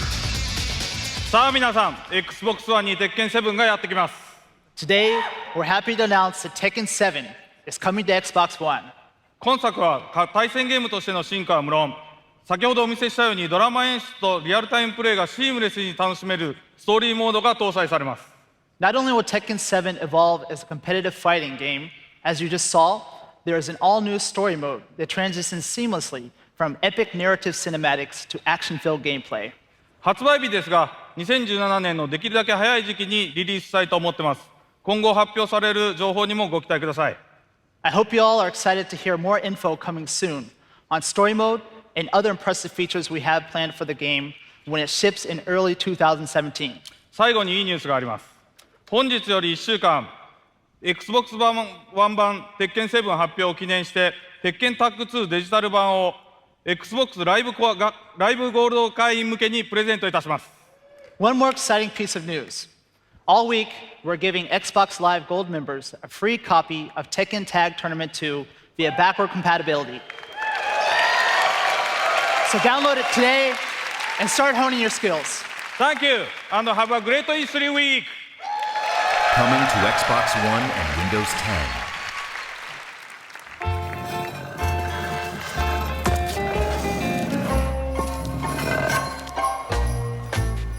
Jingle bell, jingle bell, jingle bell rock. Jingle bells swing and jingle bells ring.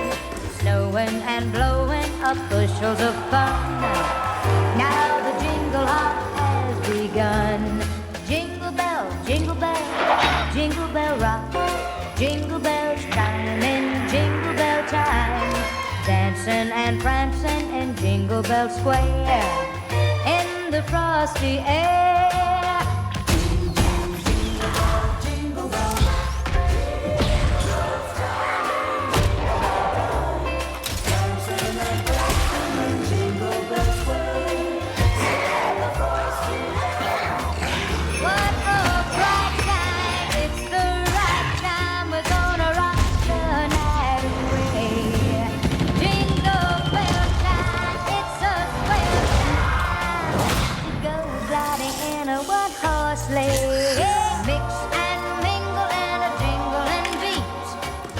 That's the jingle bell.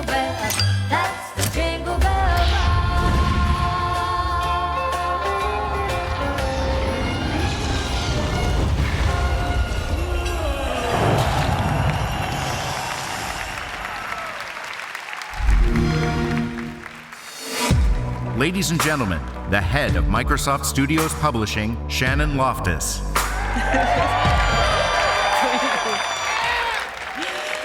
Gamers know gaming is all about moments. Remember the adrenaline rush you had as you air dashed hundreds of feet above a mutant-infested city? Or surviving a broken heart after the death of a beloved character? The thrill of the face-off between best friends turned epic enemies. At Microsoft Studios Publishing, our mission is simple: bring new blockbuster games to all of our platforms by working with the most creative, innovative developers in the world. Since the launch of Xbox One, we have introduced 13 brand new originals. With a passion for more of those memorable moments, we are hard at work on a rich portfolio of new games. We're investing in unique storytelling ideas from leading-edge creators. They dare to reinvent genres. They tap into the latest platform features to deliver fresh experiences. They rally new communities. They bring on new fun. Sometimes the games feel totally different, like ReCore. Sometimes the games are reinventions of familiar titles, like Killer Instinct. The next few games represent some of the best ideas brewing at Microsoft Studios, and it's worth noting that these games, like ReCore and Killer Instinct, Gears 4, and Forza Horizon 3, will all be part of the Xbox Play Anywhere program. That means the next time you're in the middle of that crucial level but have to hit the road, your game goes with you. Save it on your console, pick it up again on your Windows 10 PC.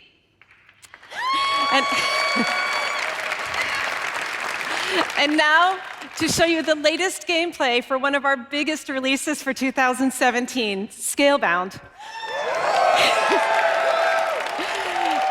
It's my honor to introduce legendary creative director of Platinum Games, Hideki Kamiya.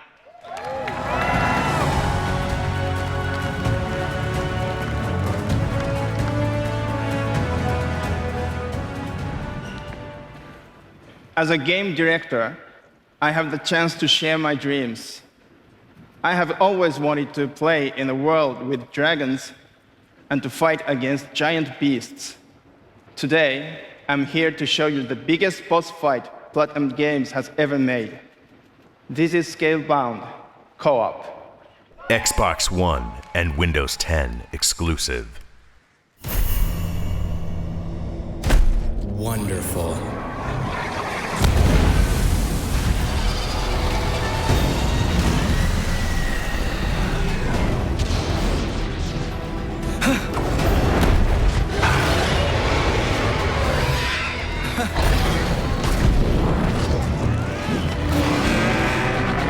Hardly seems like a fair fight. Just one of you against all of us. Let's go, big guy! All right, how are we gonna do this?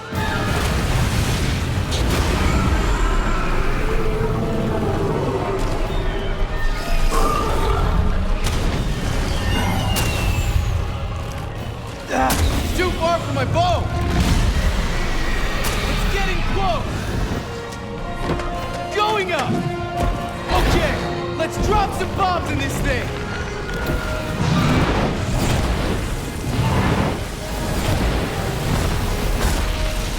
It's underwater! Stay on it!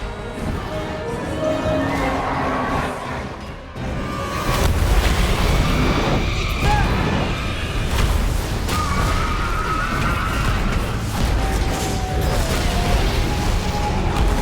The shell is opening up!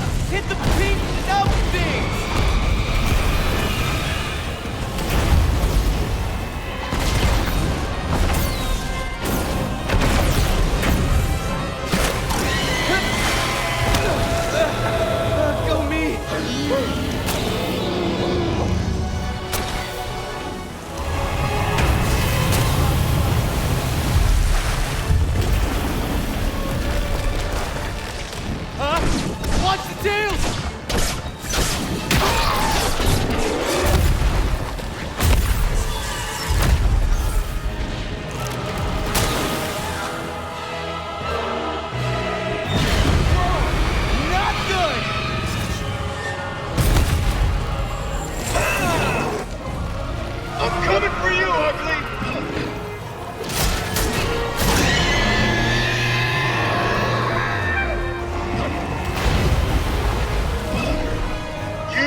Okay, we're through messing around. Let's take out that heart and we're home free.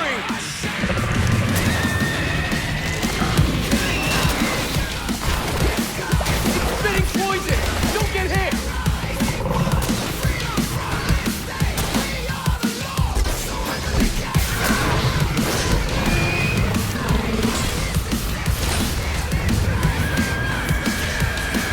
Oh, crap! I see a weak spot! Big guy!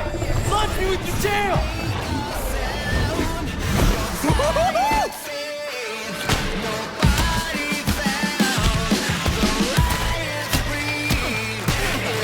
Why won't you die?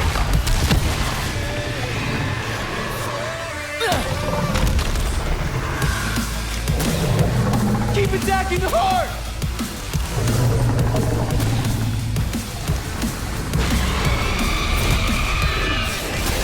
Coming this way!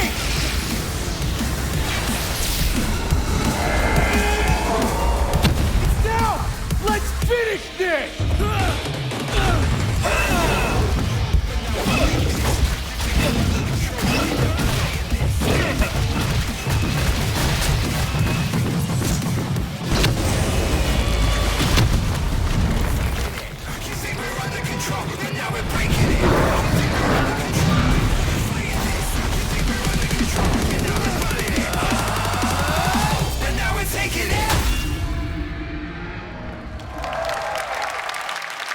Xbox One and Windows 10 exclusive. Cloaked in folds of midnight water, side by side, we sons and daughters, we set forth for no king's orders, but we'll sail together.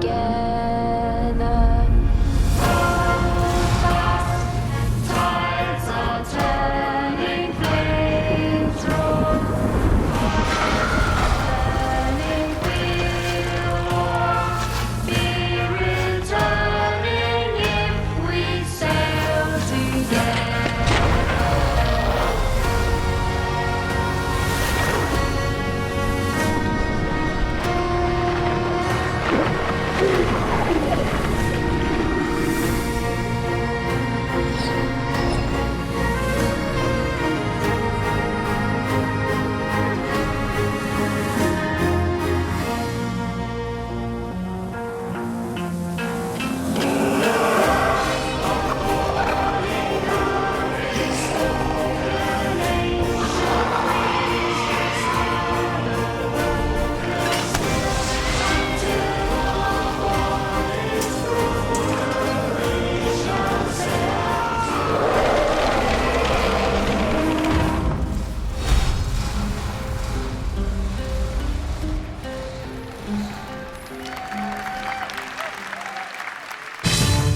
Ladies and gentlemen, from Rare, studio head Craig Duncan.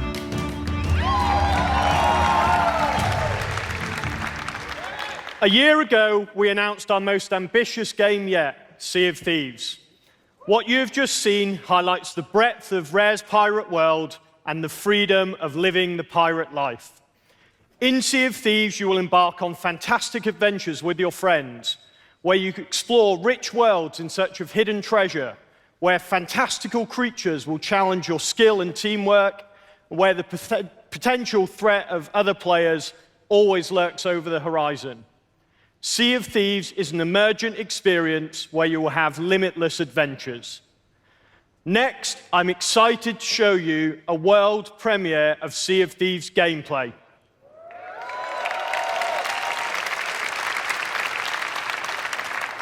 Three weeks ago, we invited some of our awesome Sea of Thieves community to Rare to be the first players in the world to play our game. We put them into 3 crews with no tutorials and watched them set sail for adventure. This is their story.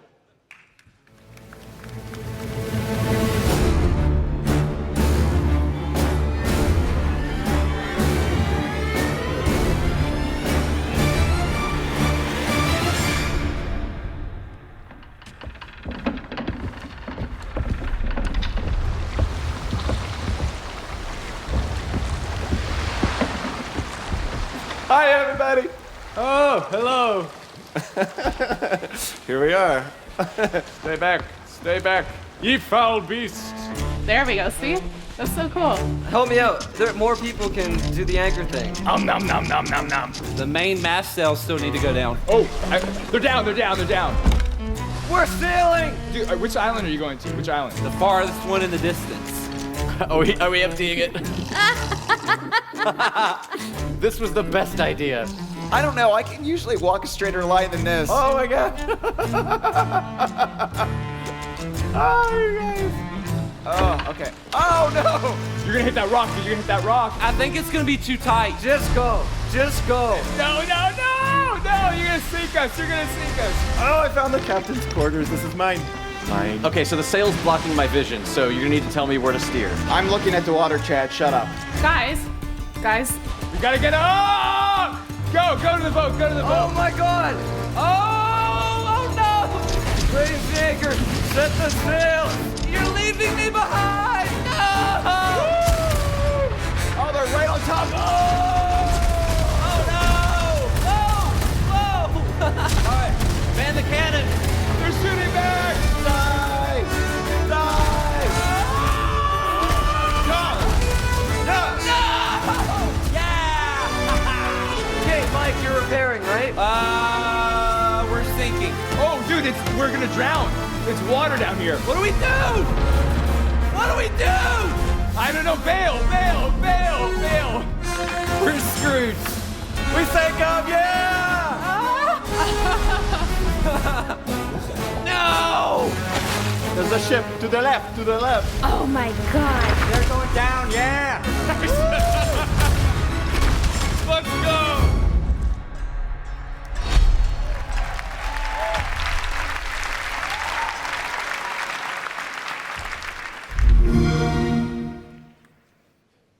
Xbox One and Windows 10 exclusive.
Xbox One and Windows 10 exclusive.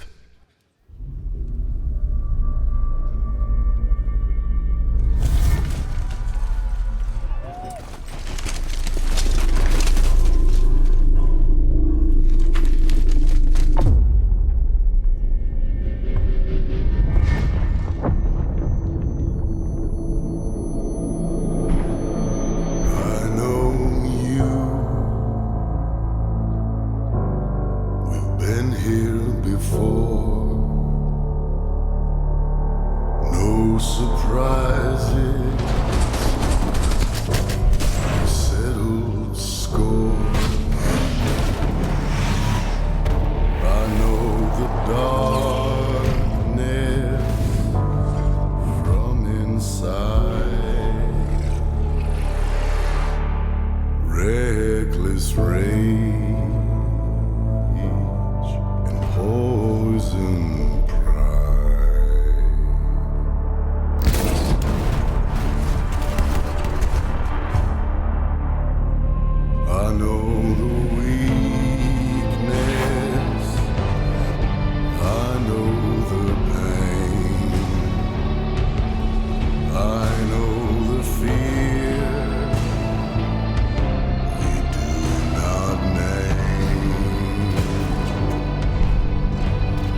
time is through, I know you. Yeah, I know you.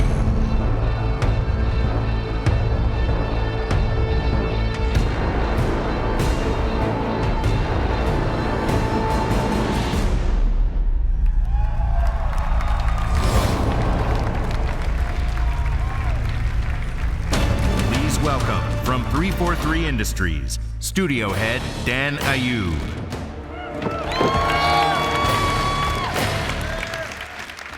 Since the release of the original Halo Wars 7 years ago, one of the top asks from fans has been to continue the adventures of the Spirit of Fire. In Halo Wars 2, the crew wake to find themselves orbiting an ancient alien construct known as the Ark. Here, they face a deadly new faction known as the Banished, and their chief, the brute warlord, Atriox. Atriox is an entirely new kind of villain in our universe, a brilliant leader with the power of a massive army behind him, and he represents a menace that the crew are completely unprepared for. In partnership with acclaimed developer Creative Assembly, we're proud to bring Halo Wars 2 to Windows 10 and Xbox One on February 21st, 2017.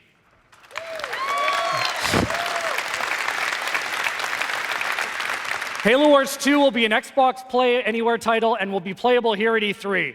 But you guys don't have to wait to play Halo Wars 2. We're launching a week-long beta on Xbox One right now.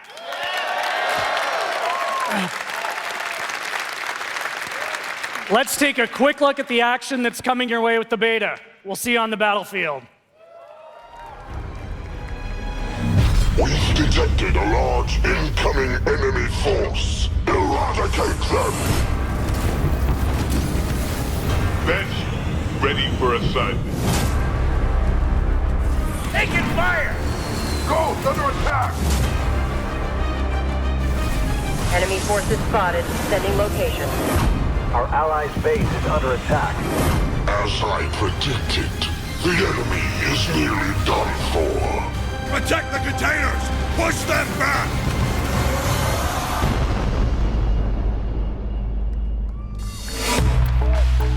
Ladies and gentlemen, please welcome back Phil Spencer.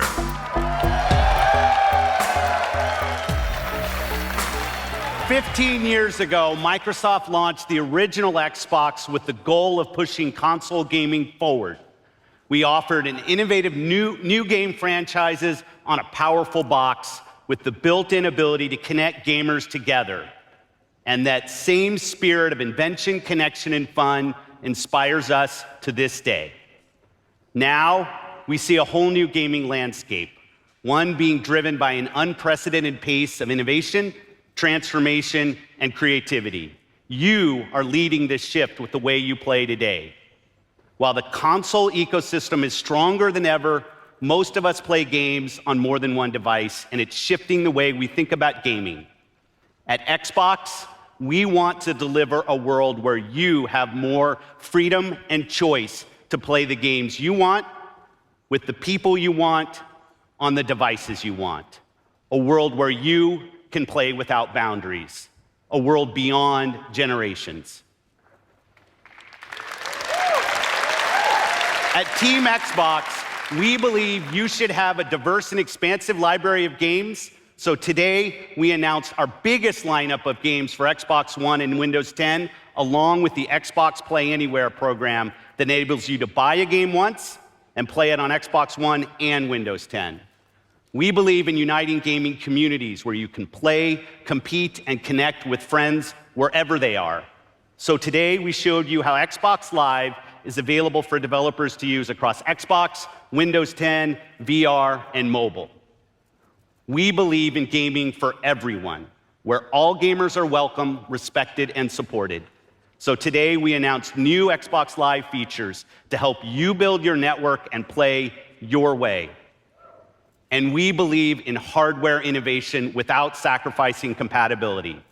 Today, we announced the Xbox One S, the new addition to the Xbox One family, and shared that all Xbox One games and accessories will continue to work across all members of the Xbox One family.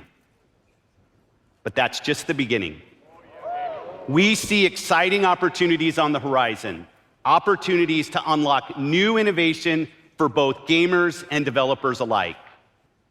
The next step change for gamers and developers must deliver true 4K gaming and high-fidelity VR.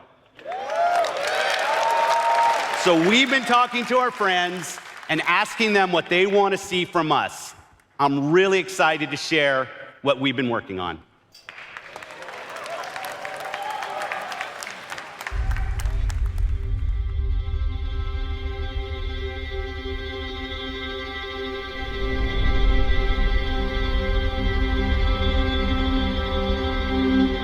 When we think about the future of Xbox, we think about removing barriers. For me and for the fans and for the developers, Xbox has always meant innovation and the latest technology, and delivering the world's most powerful console is something we absolutely want to do.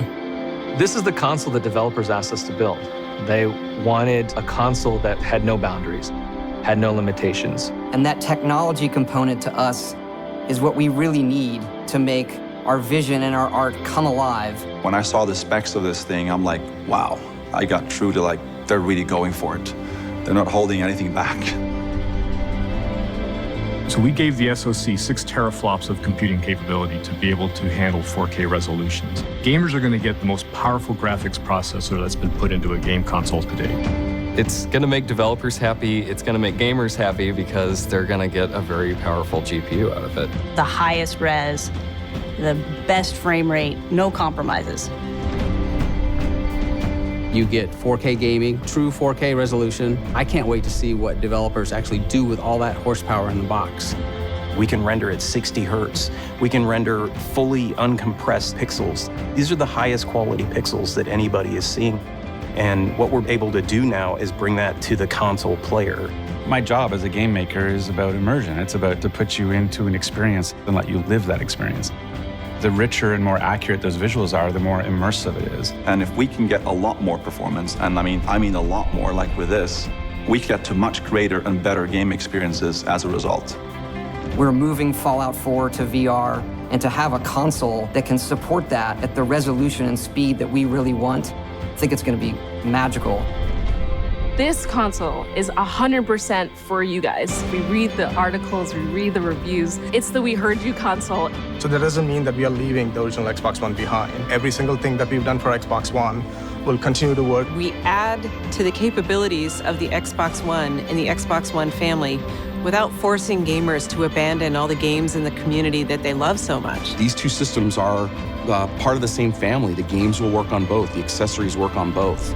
Well, the box we're building is incredible. It's going to have 8 CPU cores, over 320 gigabytes per second of memory bandwidth, 6 teraflops of GPU power. It's a monster.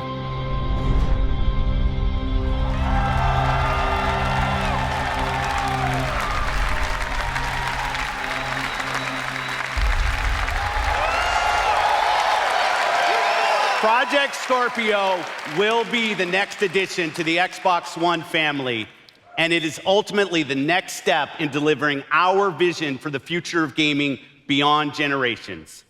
When it ships next year, we believe it will be the most powerful console ever built. With 6 teraflops of power, this is hardware built specifically to lead the console industry into true 4K gaming and high-fidelity VR. True 4K visuals without sacrificing quality, premier VR experiences without sacrificing performance, putting greater graphic fidelity in the hands of the world's best creators. Xbox One, Xbox One S, and Project Scorpio will all be compatible.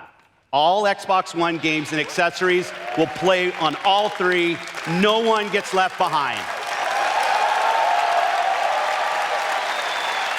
Project Scorpio is a serious inflection point for Team Xbox, and we're announcing Project Scorpio today to give our developers and partners the ability to take advantage of that capability now in order to realize their visions for the future and deliver even more great games for you.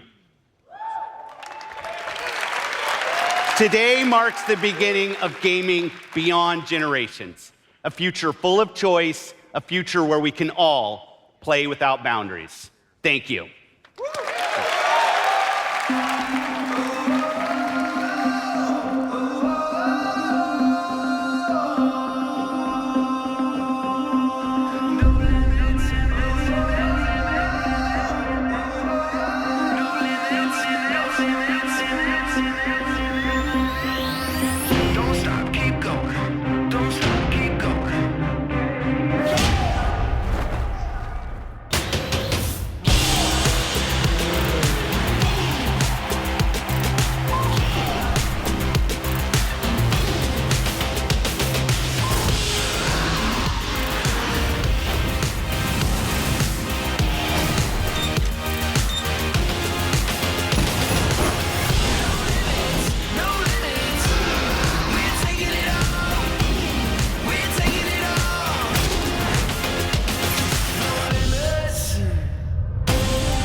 And we are back.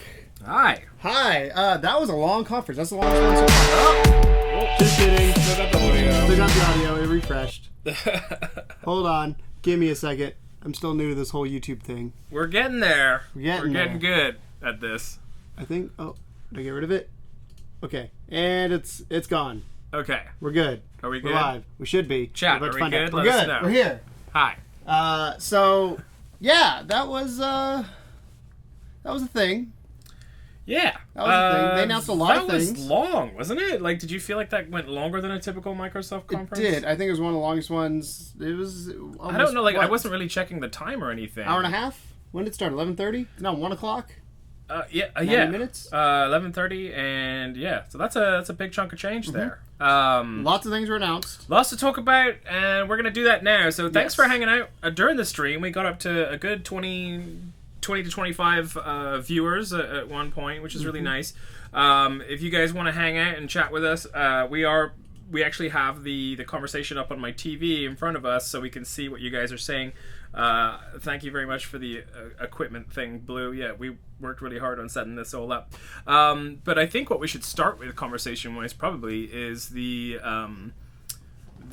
Scorpio announcement. What do you think? I think we should talk about hardware in general. They had two announcements. Announcement number one was the Xbox S, which is how I think that was the best way to kick it off. Yeah. They nailed it with that, in my opinion. They kicked it off right. So small. 40% smaller. Yeah, same price. Small. I mean, considering that one of the major complaints about the original launch of the Xbox One was the size of the thing, because it was kind of a big chunk. It's probably the size of this damn mixer here. It really makes you wonder, like, how long it takes them to realize how much smaller they can make it. Like, why wouldn't they just do that to begin with? Or, like, how did they make it? Why was it that big? Like, I get that technology gets more advanced, you can make smaller components from it, but even then, it's just like... Yeah. Either way, very impressive. Nice color. Nice having a little white Xbox. That's kind of cool. Differentiates it a little bit from the PS. I'm gonna pull my notes here. Yeah, but it was $299. Great price. 4K IR Blaster, white, new wireless controller, August 2016. HDR games, which had an immigrant, I'm assuming is what this stands for. HDR is high definition resolution or something like that. I think. I don't know. Sure. HDR. It does HDR. It's a thing. So that's the Slim that's coming out later this year. And then at the end, as Tom kept saying, we need that one more thing, and he wanted it to be Alan Wake, but it was not Alan Wake. That whole conference, every trailer came up, he's like, every Alan time Wake? there was like this Alan sparse landscape, I'd be going Alan Wake, Alan Wake, Alan Wake, and no, we didn't get any Alan Wake, which breaks my heart. But they did do a lot of interesting things. Yes. So, like you're saying, Project Scorpio. I'm gonna pull up my notes here real quick of the things I wrote down. 8 CPUs, crazy GPU, 6 teraflops. I don't know what the PS4 and the current Xbox is, but I want to say they're like 3.5. Somewhere around that. I want to say 3.5. So basically That's double a the power. A hell of a GPU they have going on there. And I think it is nice for them to be kind of a little bit coddling and say, hey, it's okay if you want to stick to the current generation console. This is going to work on all of them. But at the same time, like... You want the new one. You want the new one because you're a sucker. Admit it. We games are too. work on both. Yeah. The games work on both. I was waiting for that. Yeah, I was waiting for that sentence of games work on. Because we're getting an Xbox. I mean, we're going to have one on... It'll be in my hands on Friday, I think. If not later on that weekend. But we're going to first-gen Xbox One, which is the first time we've had an Xbox One. But the fact that it'll play all the games, I'm not as concerned about. Yeah. But, like you said, selfishly, you always want the nicer thing. It still hurts a little bit. But then again, they did give everyone a fair warning about it. They're saying that it's coming in holiday 2017, right? So that's a ways away. Like, it's only 2016 right now. We're only halfway through the year. That's a year and a half from now. So it's not anything that's going to drop like next month and, you know, it's going to suck. It's something that is pretty far out. It gives you enough time to save up a little bit for it. Maybe even consider, like, selling your current generation one and putting that money towards the new one. I'm kind of surprised. I bet you they'll do it next year, but they're going to have some sort of trade-in. They've got to. I would hope so. I would really hope so. And I hope that Sony does it too. And not leave it up to the retailers, because we know GameStop gets a bad rep because they're the big one, but if you leave it up to GameStop, you're maybe going to get $100 for your Xbox One. Okay, so hardware-wise, that was very impressive. They also did a lot of pushing Windows 10. They announced very like Microsoft. So the very beginning, after they announced the Xbox One Slim or S Slim, that's what the 360 one was called. They announced Xbox Play Anywhere. Play both on Xbox and PC, and your progress and achievements are shared cross-platform.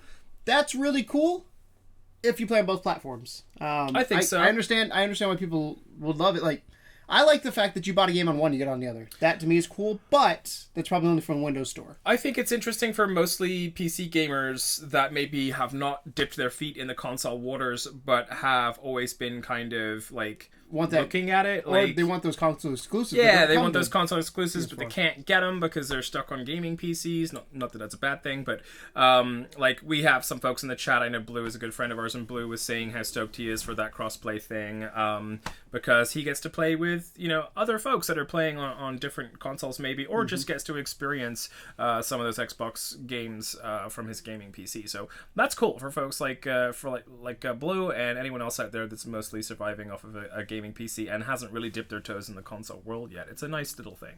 It does again feel a bit forceful on pushing Windows 10, but you know, it is what it is, man. I mean, the world's going to keep turning. At some point, you have to upgrade, and you know, this is a pretty good reason, I think, to take that for dive. gamers. For gamers, for sure. It'll be interesting to see, because I've heard nothing but horror stories so far with Windows 10 from getting things to work software wise. So that's the only issue. But if they get it figured out, this is really cool. I know we're not big Minecraft fans, but I'm going to touch on the fact that you can play Minecraft with your friends on multiple devices. Yeah, that was cool. Is a cool thing, and I can't wait till that becomes a standard. Like, and the world's most awkward presentation. Yes, that was really bad. We're not going to touch much on that, but it was really bad. Yeah, budget Christian Shaw there getting super hyped about her iPad. That was a weird presentation, but the point still stands. It's an interesting dynamic. So yeah. So after the Xbox Slim and the Xbox Play Everywhere, they had the big hitter that we we're pretty sure is going to be there. Gears of War. Gears of War 4. We got a gameplay experience trailer that was real pretty. We were talking the whole time, and I've not played, like I said before, I didn't play Gears of War, but that game looks good. Yeah, it's I have played all the Gears of War, and for me specifically, I was very excited about it. We talked a little bit before in the pre-show about how, you know, graphic fidelity is something that a lot of folks were like, that was the first thing that they noticed when they first played Gears of War on the original Xbox that it came out on. But with this one, I think right off the bat, you could see they put so much work into the graphics of this game. Like, just that windstorm. Yeah, the swirling winds and a lot of the sort of background things going on. The weapons were super intriguing. There was, at one point, I went to Tom and I go, I literally, my note says, a chainsaw that shoots. Like, a chainsaw that shoots. Yeah, it went very Ratchet and Clank very quickly. But, you know, gorier, I guess. Yeah. And that's always been a bit of a staple of the series, but it's kind of cool to see it in that high fidelity and have like them doing like ricochets off the ceiling and things like that. That was really cool to see. Very, very beautiful looking game. The lightning storms are really interesting.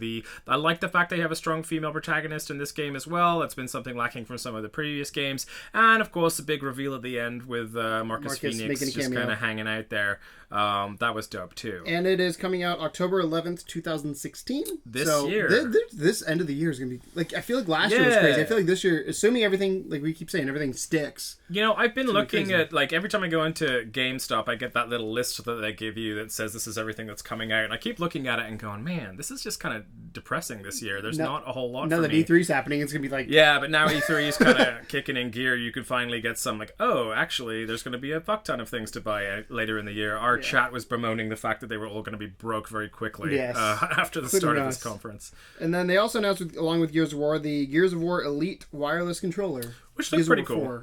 Yeah, I'm down with that. That was interesting. I'm not one to usually buy those things just because my controller works fine type thing. Yeah. But if you're a Gears of War fan, if you're into that I mean, that's cool. And down the road, those are going to be the more, if you're a collector as well, those are going to be the ones that are more collectible.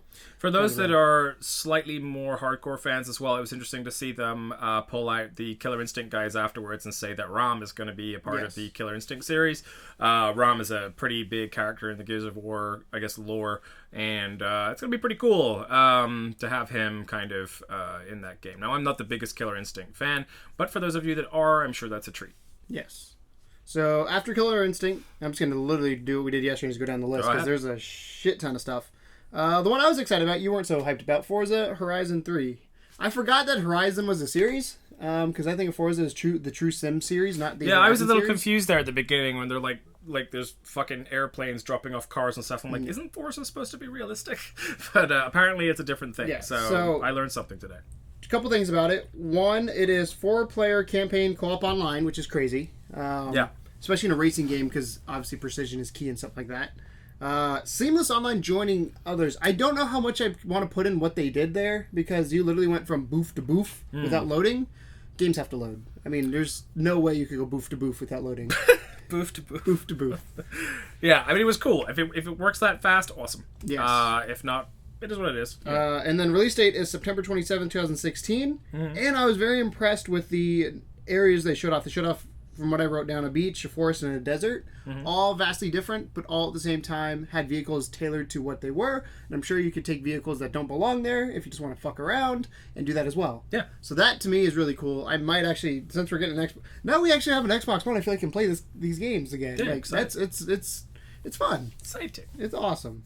After that was Recore. I didn't write too many notes because I was too busy just watching it, trying to figure out what it was. Recore was kind of cool, I thought. We know that I know David in our chat has been talking about that for a while. It's basically like to bring up Ratchet and Clank again, it's kind of like a weird adulty version of that. Like you have the several different mechanical friends, a little bit steampunky. When the dog showed up. Yeah, I like the dog. Aw. I always like the dog. But yeah, there was the dog and the big robot and everything, and it essentially just seems like a 3D platformer with some elements of kind of having to use the environment and your little robot buddies. But looked very good graphically. The fidelity was really nice.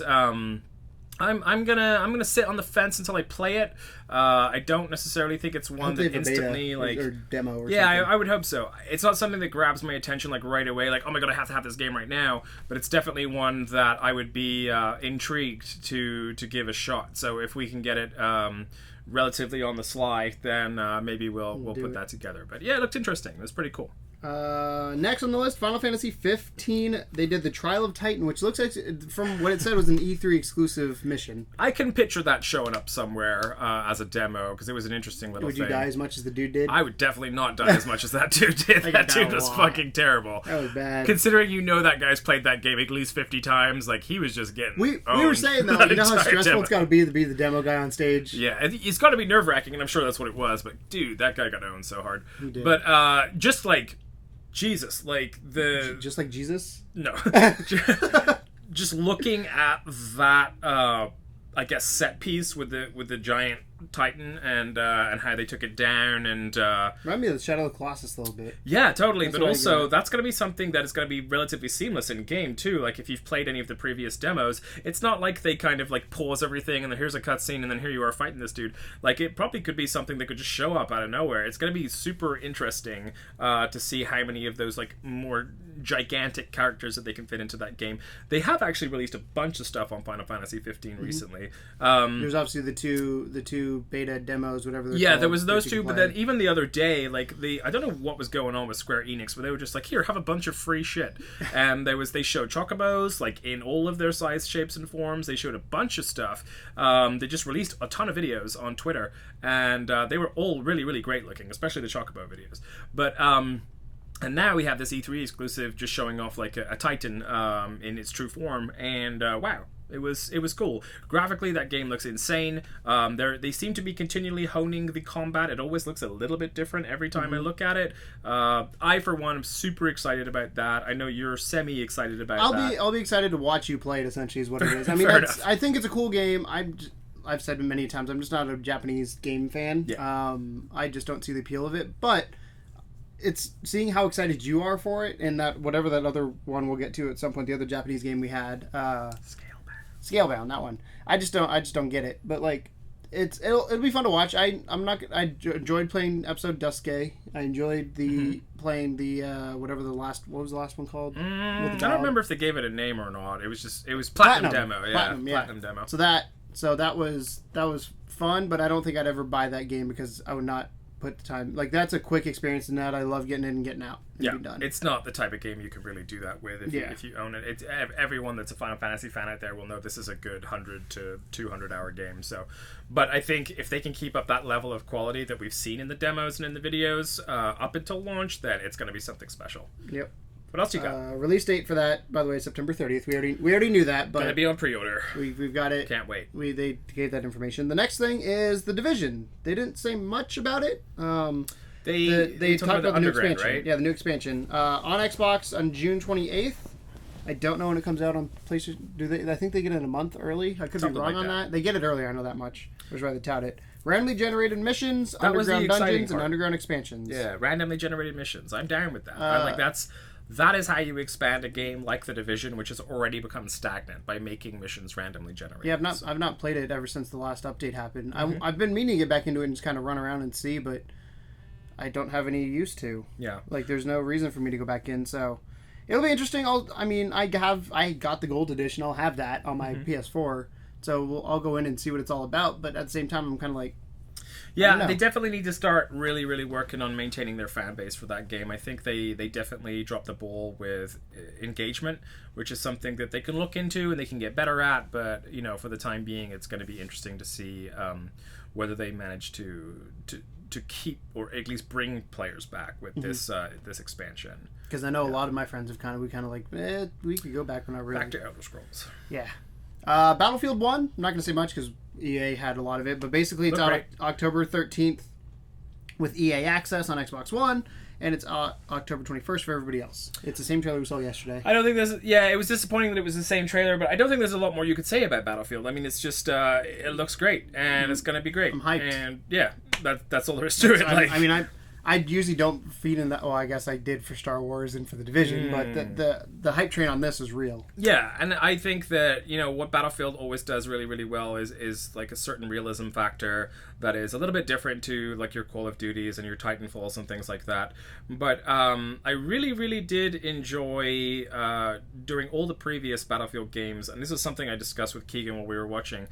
Just the small things, like the audio, for example. The audio in a Battlefield game, especially the newer ones, has been just completely perfect. Like, every gun that you fire feels different, sounds different, it reflects off materials differently, and I think that Battlefield gets the small details like that down very well. So if you combine that with the graphical fidelity of whatever this new game is going to hold in terms of some of the horse stuff and that horse and train scene at the end, I love, for whatever reason, that I said it yesterday, but that to me is World War I, where it's the technology meeting the old school style of war, and I can't wait to see how they implement that together. I'm more curious. Like, I think single player in that's gonna be really cool. It'll be interesting to see how they do multiplayer. Like, do you have like horses only, or do you have Usually they How have they certain gonna do vehicles for certain levels. So they'll say if you're on this map, you get these vehicles. If you're on this map, you get these that. vehicles. So that'll be interesting, to see how they implement that, because it is supposed to be very, very different.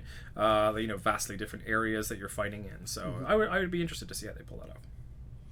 Next one is the part where I got hyped for no reason. They had the person from Xbox Live come out and talk about 3 new features. I was hoping that they were going to announce an Xbox Live Arcade, but they didn't. No, they did not. They really should. They really should. They dropped the ball on that site. That was super underwhelming to me. Yeah, they announced background music while you're playing games, language independence, and Cortana to Xbox One. Yeah. I don't care about any of those. Mm-hmm.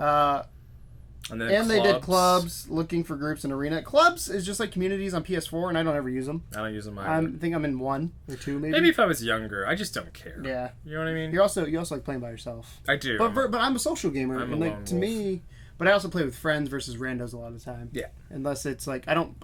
When I like even Battlefront, like obviously that's a giant online multiplayer game, but I don't have my mic in if I'm not playing with anybody. Yeah. I'm very much a social person when I'm with somebody I know, and antisocial when I'm by myself. That's pretty much That's how I roll.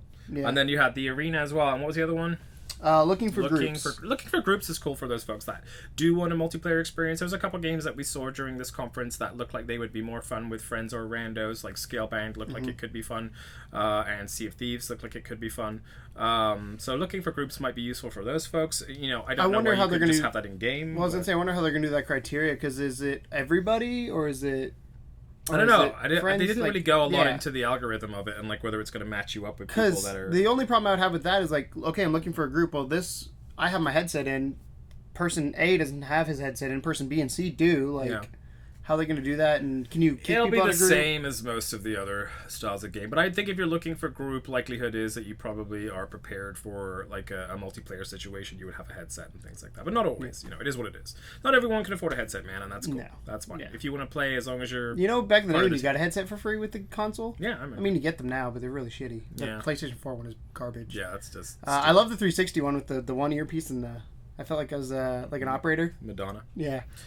And then the arena thing was interesting too. What did you think on that?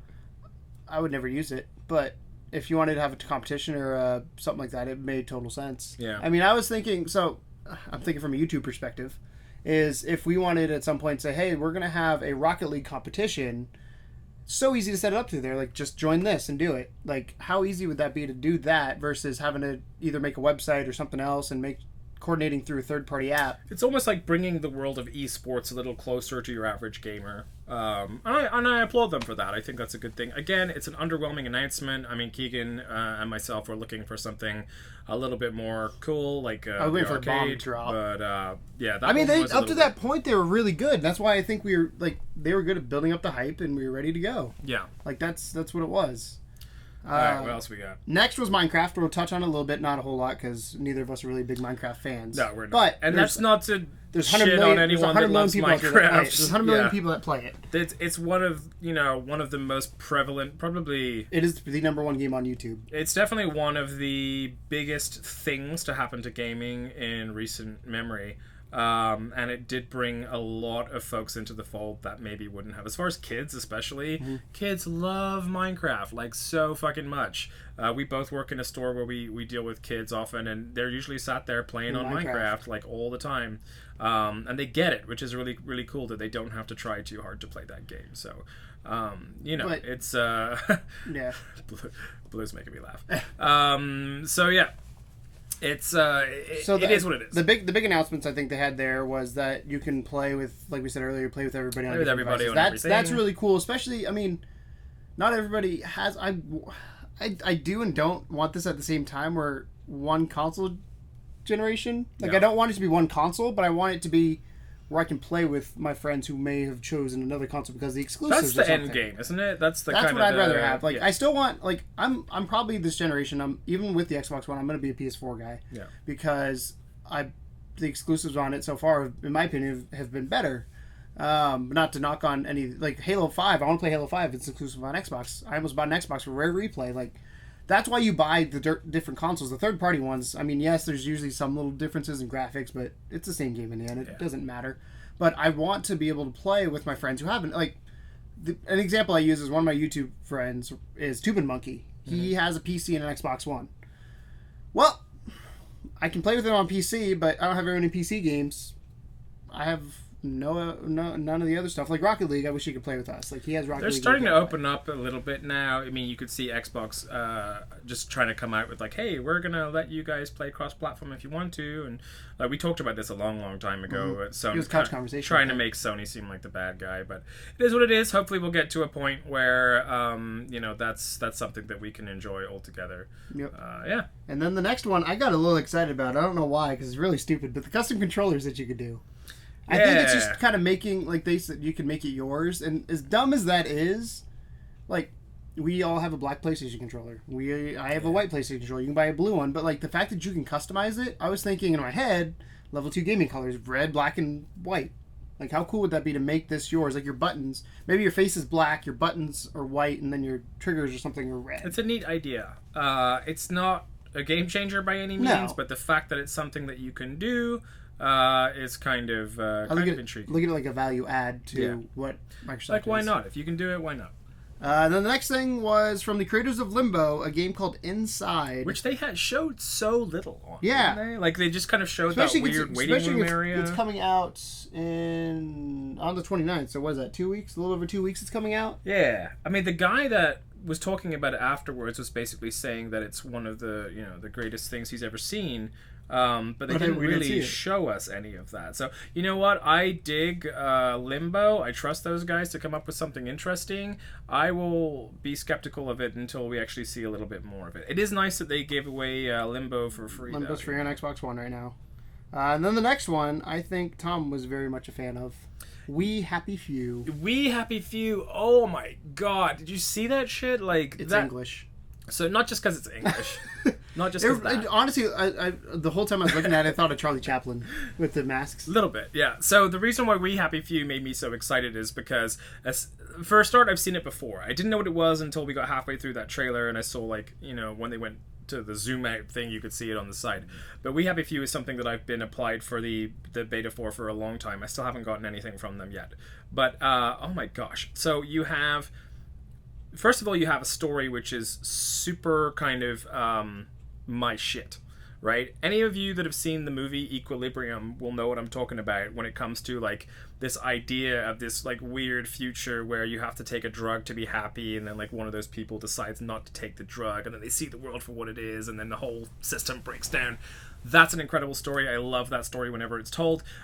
In this instance, so much more creepy vibes. That pinata at the end. Yeah, the whole thing was just done so well. The artistically, it reminded me quite a lot of BioShock Infinite. Any BioShock game in general, really. The art style and also kind of the scripted moments and the conversations. The masks were super creepy. I don't know what the fuck that was about. But yeah, the piñata that turned into, like, what was it, a rat? Yeah, it turned into a rat. Yeah, like blood. A rat, and everyone's just chewing on it, and then they call him a downer, and he runs away, and oh my god, like, everything about that game screams narrative perfection. So yes. I am super stoked on that game. I will absolutely be picking that up on whatever console it comes out with. Be on the lookout for a bite of that at some point. Oh, totally. It's happening, absolutely, yeah. After that was Gwent, Witcher card game. I'm not a card game fan, so I'm going to let you talk. Yeah, I mean, I like card games a lot. I'm not enough of a lore fan of The Witcher to really care about it that much. Versus like the Elder Scrolls. Versus the Elder Scrolls, which I'm far more of a fan of the lore. But I would never count it out. These card games are interesting. There is definitely a niche market for them that is growing because, a lot of people sort of sniff at them when they first hear about them, but then they play one and they're like, actually, this is kind of fun. It's not too bad. As far as a time killer, they're always good. So if you're into the Witcher lore and you like card games, then why the hell not? It looks interesting. I did want to touch on a couple things that I think we skipped over just because they only showed very, very small parts of them. Deliver Us the Moon looked interesting. That was like that moon thing with the astronaut walking around. And the rover on the moon. Yeah, that one I need to know more about. But it definitely looked intriguing, and hopefully if it's in the style of a movie like a Moon, where it's kind of this weird sci-fi thing, I'm digging it. And the one that you pointed out to me was the Culling as well. I have a beta key for that when it came, or an alpha key back. And you were saying it's like basically the Hunger Games. Games. Yeah, think of it like DayZ, but better because. At DayZ, just you died all the time. I feel like I actually had a chance in the culling, even though I had no idea what I was doing. Like, obviously, you get better as you play it, and you learn mechanics and all that. But yeah, I enjoyed that game to a certain extent. I have it on PC, so I think that's why I don't like it. I didn't like it as much because hard to control for keyboard me. and mouse. Yeah, I prefer controller. But that being said, it's not a bad game. It's an interesting game. I recommend everybody go check it out because it's a cool experience. If you have friends to play it with, it's way more fun because you can then do the you can partner together. So like in the end, you end up killing people and trying to avoid this gas that's coming towards you. But you just murder other people. When you hear gunshots, it's terrifying in that game because you don't know you got to figure out where they're coming from. And behind you, ahead of you, does a guy have a gun? Not a fun game in VR, I imagine. Probably not. No, but it's just unless interesting you're because sadomasochist, maybe. Well, it's also one of those things where it would be a lot of fun in VR, but I think it'd be moving too quickly for a VR game. That's the problem it'd run into. So which I'm kind of surprised I didn't talk about VR. Let's also talk about this. This happened yesterday. We called it Dead Rising. Mm-hmm. What do you think? It is a candy cane gun. That's literally the only note. Holiday 2016 and candy cane gun. I don't know. I'm done with zombie games. Really? I mean, I've never been a huge fan of them, but I feel like Dying Light, Dead Rising, I'm missing a lot of other ones. They also had State of Decay 2 in this conference, which, State of Decay 2 looked interesting, not super hyped on it, it looked pretty good, but Dead Rising I think looked more interesting. I think it depends on if they open it up as much as we were sort of saying that we hoped that they would. It did look like a city, there was some stuff inside of a mall, whether that mall is inside of a city and you can do both, I do not know. Some of those weapon combinations were fucking gnarly. The like weird exosuit where he like picked up a metal rod that brought half the concrete with it and they were just swinging it around. It's a candy cane gun, that's all you need. Yeah, candy cane guns. I mean, it is really just it's a stupid game for stupid people and if you enjoy that stuff, then awesome. I am stupid. I will probably play it at some point, but again, the single player part of it is what always lets me down with Dead Rising, just because I hate the time limits. But it actually stylistically looked very good. I like that they brought Frank back. I don't know where they ditched him in some of the games in that series. So yeah, it's pretty cool looking. I'm not super hyped on it, but I'm happy that we called it, and that was something we suggested might show up. One thing you didn't have in your notes that I saw that I got here is Tekken 7. Early 2017, we got a gameplay trailer. Not a fighting game fan, but just want to say, hey, it caused a lot of confusion when even the Akuma and Hitachi were up on the screen, and I was like, is that Tekken or is that Street Fighter? Like, I couldn't tell. I thought it was going to be a Street Fighter versus Tekken game for a hot second there. Chat was all screaming Street Fighter, Street Fighter. Turns out it's a Tekken game. So there you go. A little confusing trailer. Thanks, guys. Also, the dude presenting that was badass. Like, fucking kimono with the shades. And just like this, like he's gonna be the meme. He's gonna be the meme of it. That dude was awesome. Meme of the conference. Yeah, he's definitely up there. And then the Disturbed dude as well. Yes. But yeah, it was cool. I mean, it looked fine. If you dig 2D fighters, or I guess like 2.5D fighters, then it looked like a lot of fun. Tekken has definitely gone off the rails a little bit, but I know there's a community that really, really digs that stuff, so I'm sure those guys are hyped on it. Yeah. Yeah. Scalebound. This one I get it. You were so on this, and I can't believe that. It reminds me too much of Final Fantasy. I mean, and I'm not a fan of those games. That's what I'm just not a fan of those types of games. I know you love your weird Japanese games, and I don't get it. And I get there's an audience, and I understand all that, but it's not my type of game, and I don't like. It's gonna be weird because their intro says make that big boss less special. I don't like fighting those big bosses to that certain extent. Like, oh, you fake. Like Shadow of Colossus and all that. I've watched those games. I've played those games, but I don't like those games. It reminded me quite a lot, and some of you out there might remember these games of the Lost Planet games. You would have like 4-player co-op. You'd all be kind of, trunching through a level, and then you'd have the ability to take on a big boss at some point, and all 4 of you would have to very much work together to get that done. These bosses were gigantic, but add that in with like almost like a little bit of Panzer Dragoon. You're saying words I don't know. I mean, I know what it is. It's a dragon game. Yeah. It's a player. It's from Dreamcast, right? Lots of older games, actually. I think it started on the Saturn, actually. But yeah, Panzer Dragoon mixed with what did I say? Lost Planet was basically the vibe that I got from that game, and a dash of Devil May Cry, because that dude reminded me so much of Dante. When he was like, put the headphones on, all right, time to break That's some when necks. shit got real. I mean, I think that game's gonna have a decent audience. I think it's gonna sell extremely well. I think it's a very well made. It's game. quirky. It's just not my for game. sure. It's quirky, but I think that it's gonna be like what's gonna like put that game through is if the combinations of dragon fighting and fighting, because he also had a moment where he would like switch into like a warrior. Did you see that? Mm-hmm. So he's like normal dude, then warrior dude, then on a dragon dude. So there's lots of different sort of gameplay styles alongside those other folks that you had with you, which I'm assuming are your co-op partners. So as long as that balance is good, I think it'll be tight. I think it'll be good. It is weird because it's got that weird Japanese quirk to it, you know, terrible dialogue and things like that. But I was digging it. I thought graphically it was beautiful. I liked the gigantic boss. I was digging it quite a lot. I could tell. Yeah. 2017. Yeah, 2017. Well, it's kind of like how Forza is not your game. It's totally it's not my game. Different strokes, different folks. I loved Forza. So let's talk about. I think this is one that Blue was asking. Blue was asking about, and also Pirate that I think that you want to talk about very specifically. That is Sea of Thieves. Yeah. So this is the first time I've actually seen gameplay of this game. Me too. I've seen trailers. I've seen screenshots. I've seen all this kind of stuff. And you immediately said it looks like a rare game, and I was yeah. Even in first person, right off the bat, you see that texture. You're like, shit, that's a rare game. And it's interesting because I don't know what it is. Like, I know what it is, but I don't know what it is at the same time, because, like, you have the team mechanic of getting your ship off the dock and then you can fight each other. Yeah, I'm trying to figure out if it's like a work. multiplayer only thing, or if there's a single player anywhere, or if it's just like a MMO, or there's definitely a lot of questions still but to I be can tell you that answered. will be on a stream at some point, because that looked like the stupid shit you could do. Like the one, say the three crews, the one crew was like, let's go set sail. The other one was firing guns and stuff, and then the third one was drinking beer. Yeah. Like the fact that you can do that, it reminds me like, not GTA, but like similar sense of you can do whatever the hell you want. Yeah, just kind of have some fun in the pirate world. Yeah.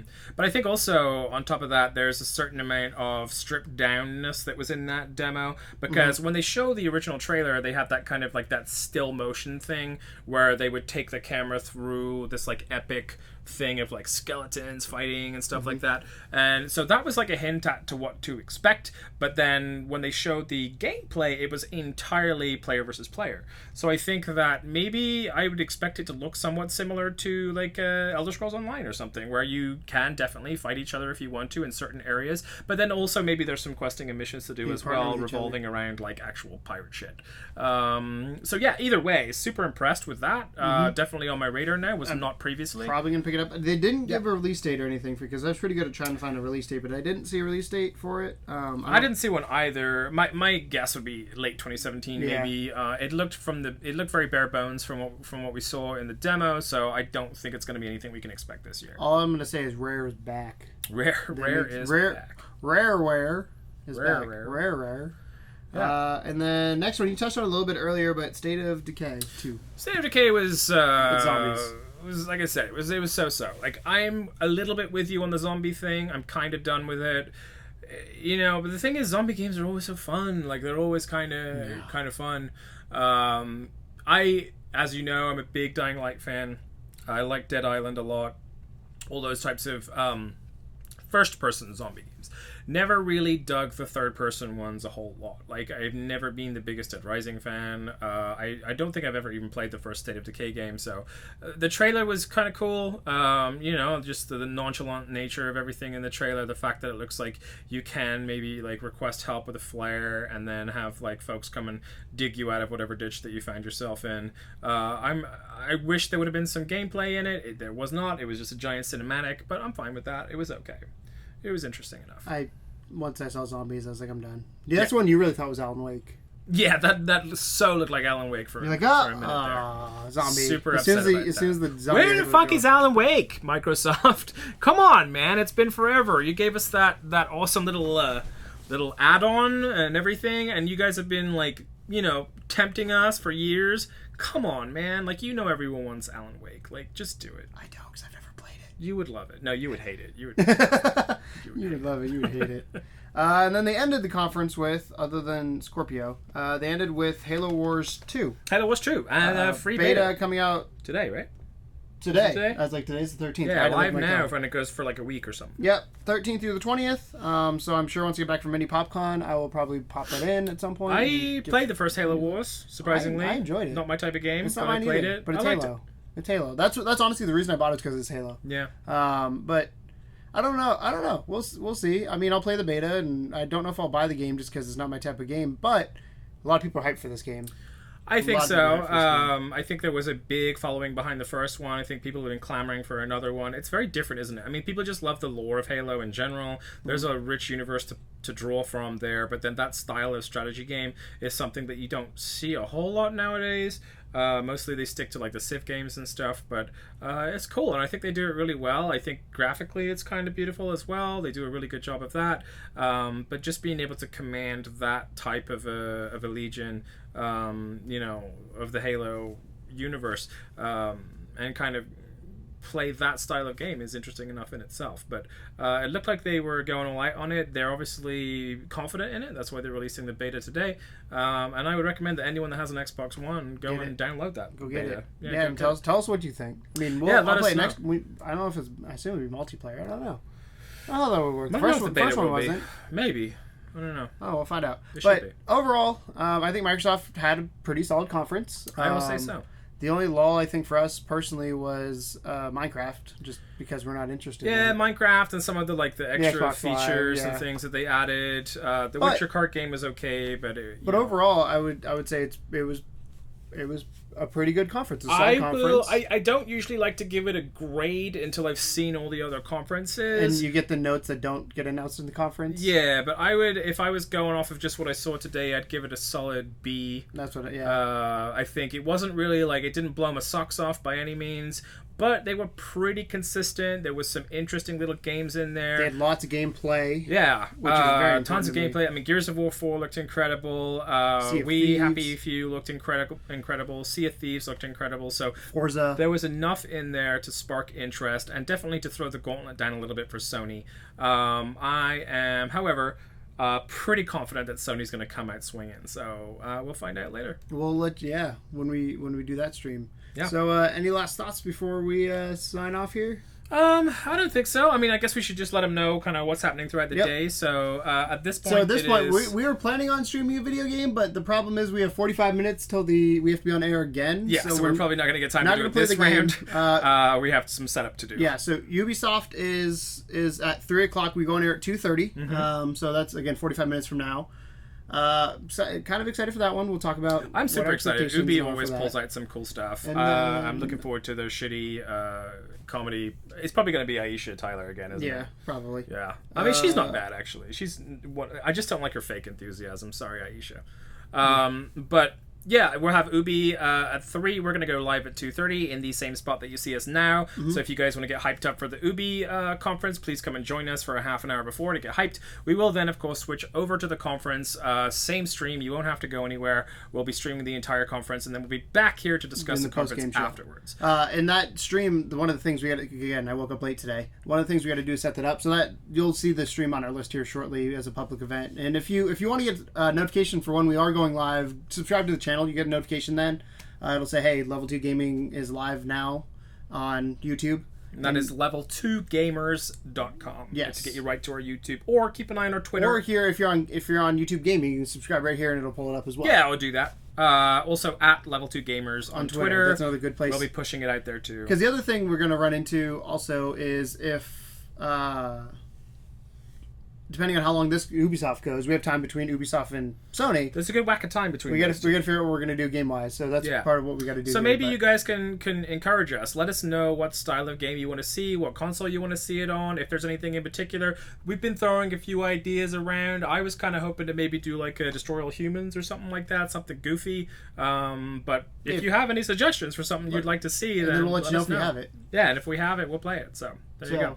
And then we'll be joining Sony tonight for that's 8 o'clock, is it? That's 8 o'clock. We might have David with us. We got to figure that out, but he might be joining us again. If you joined us last night, you'll see you'll know who he is. You Yeah. finally saw him. David's one of for our the stream first team time. members, and He's actually in chat right now, I think, somewhere, or he was in chat. He's working today, so in between working, he's watching us. Hi, David, which is crazy. So again, 2:30 is when we're going live again. So again, exactly 45 minutes from now, we will be back on the air with Ubisoft predictions, pre-show, conference will happen. We'll have it on here, and then from there we are heading to the post-show on the same stream. And then after that, will play some games. We'll determine which one it is here in the near future. And then Sony tonight at 8 o'clock. We'll start at 7:30. Conference is at 8. And then however long it takes, then we'll do post-show. It's going to be a long day, guys. But if you are bored and you want something to do, this is a place to be. Thanks a lot for joining us, though, Yes. for this Microsoft conference. And I guess we'll see you guys for Ubisoft here around about 2:30 Central Time. All right. See you guys. Bye.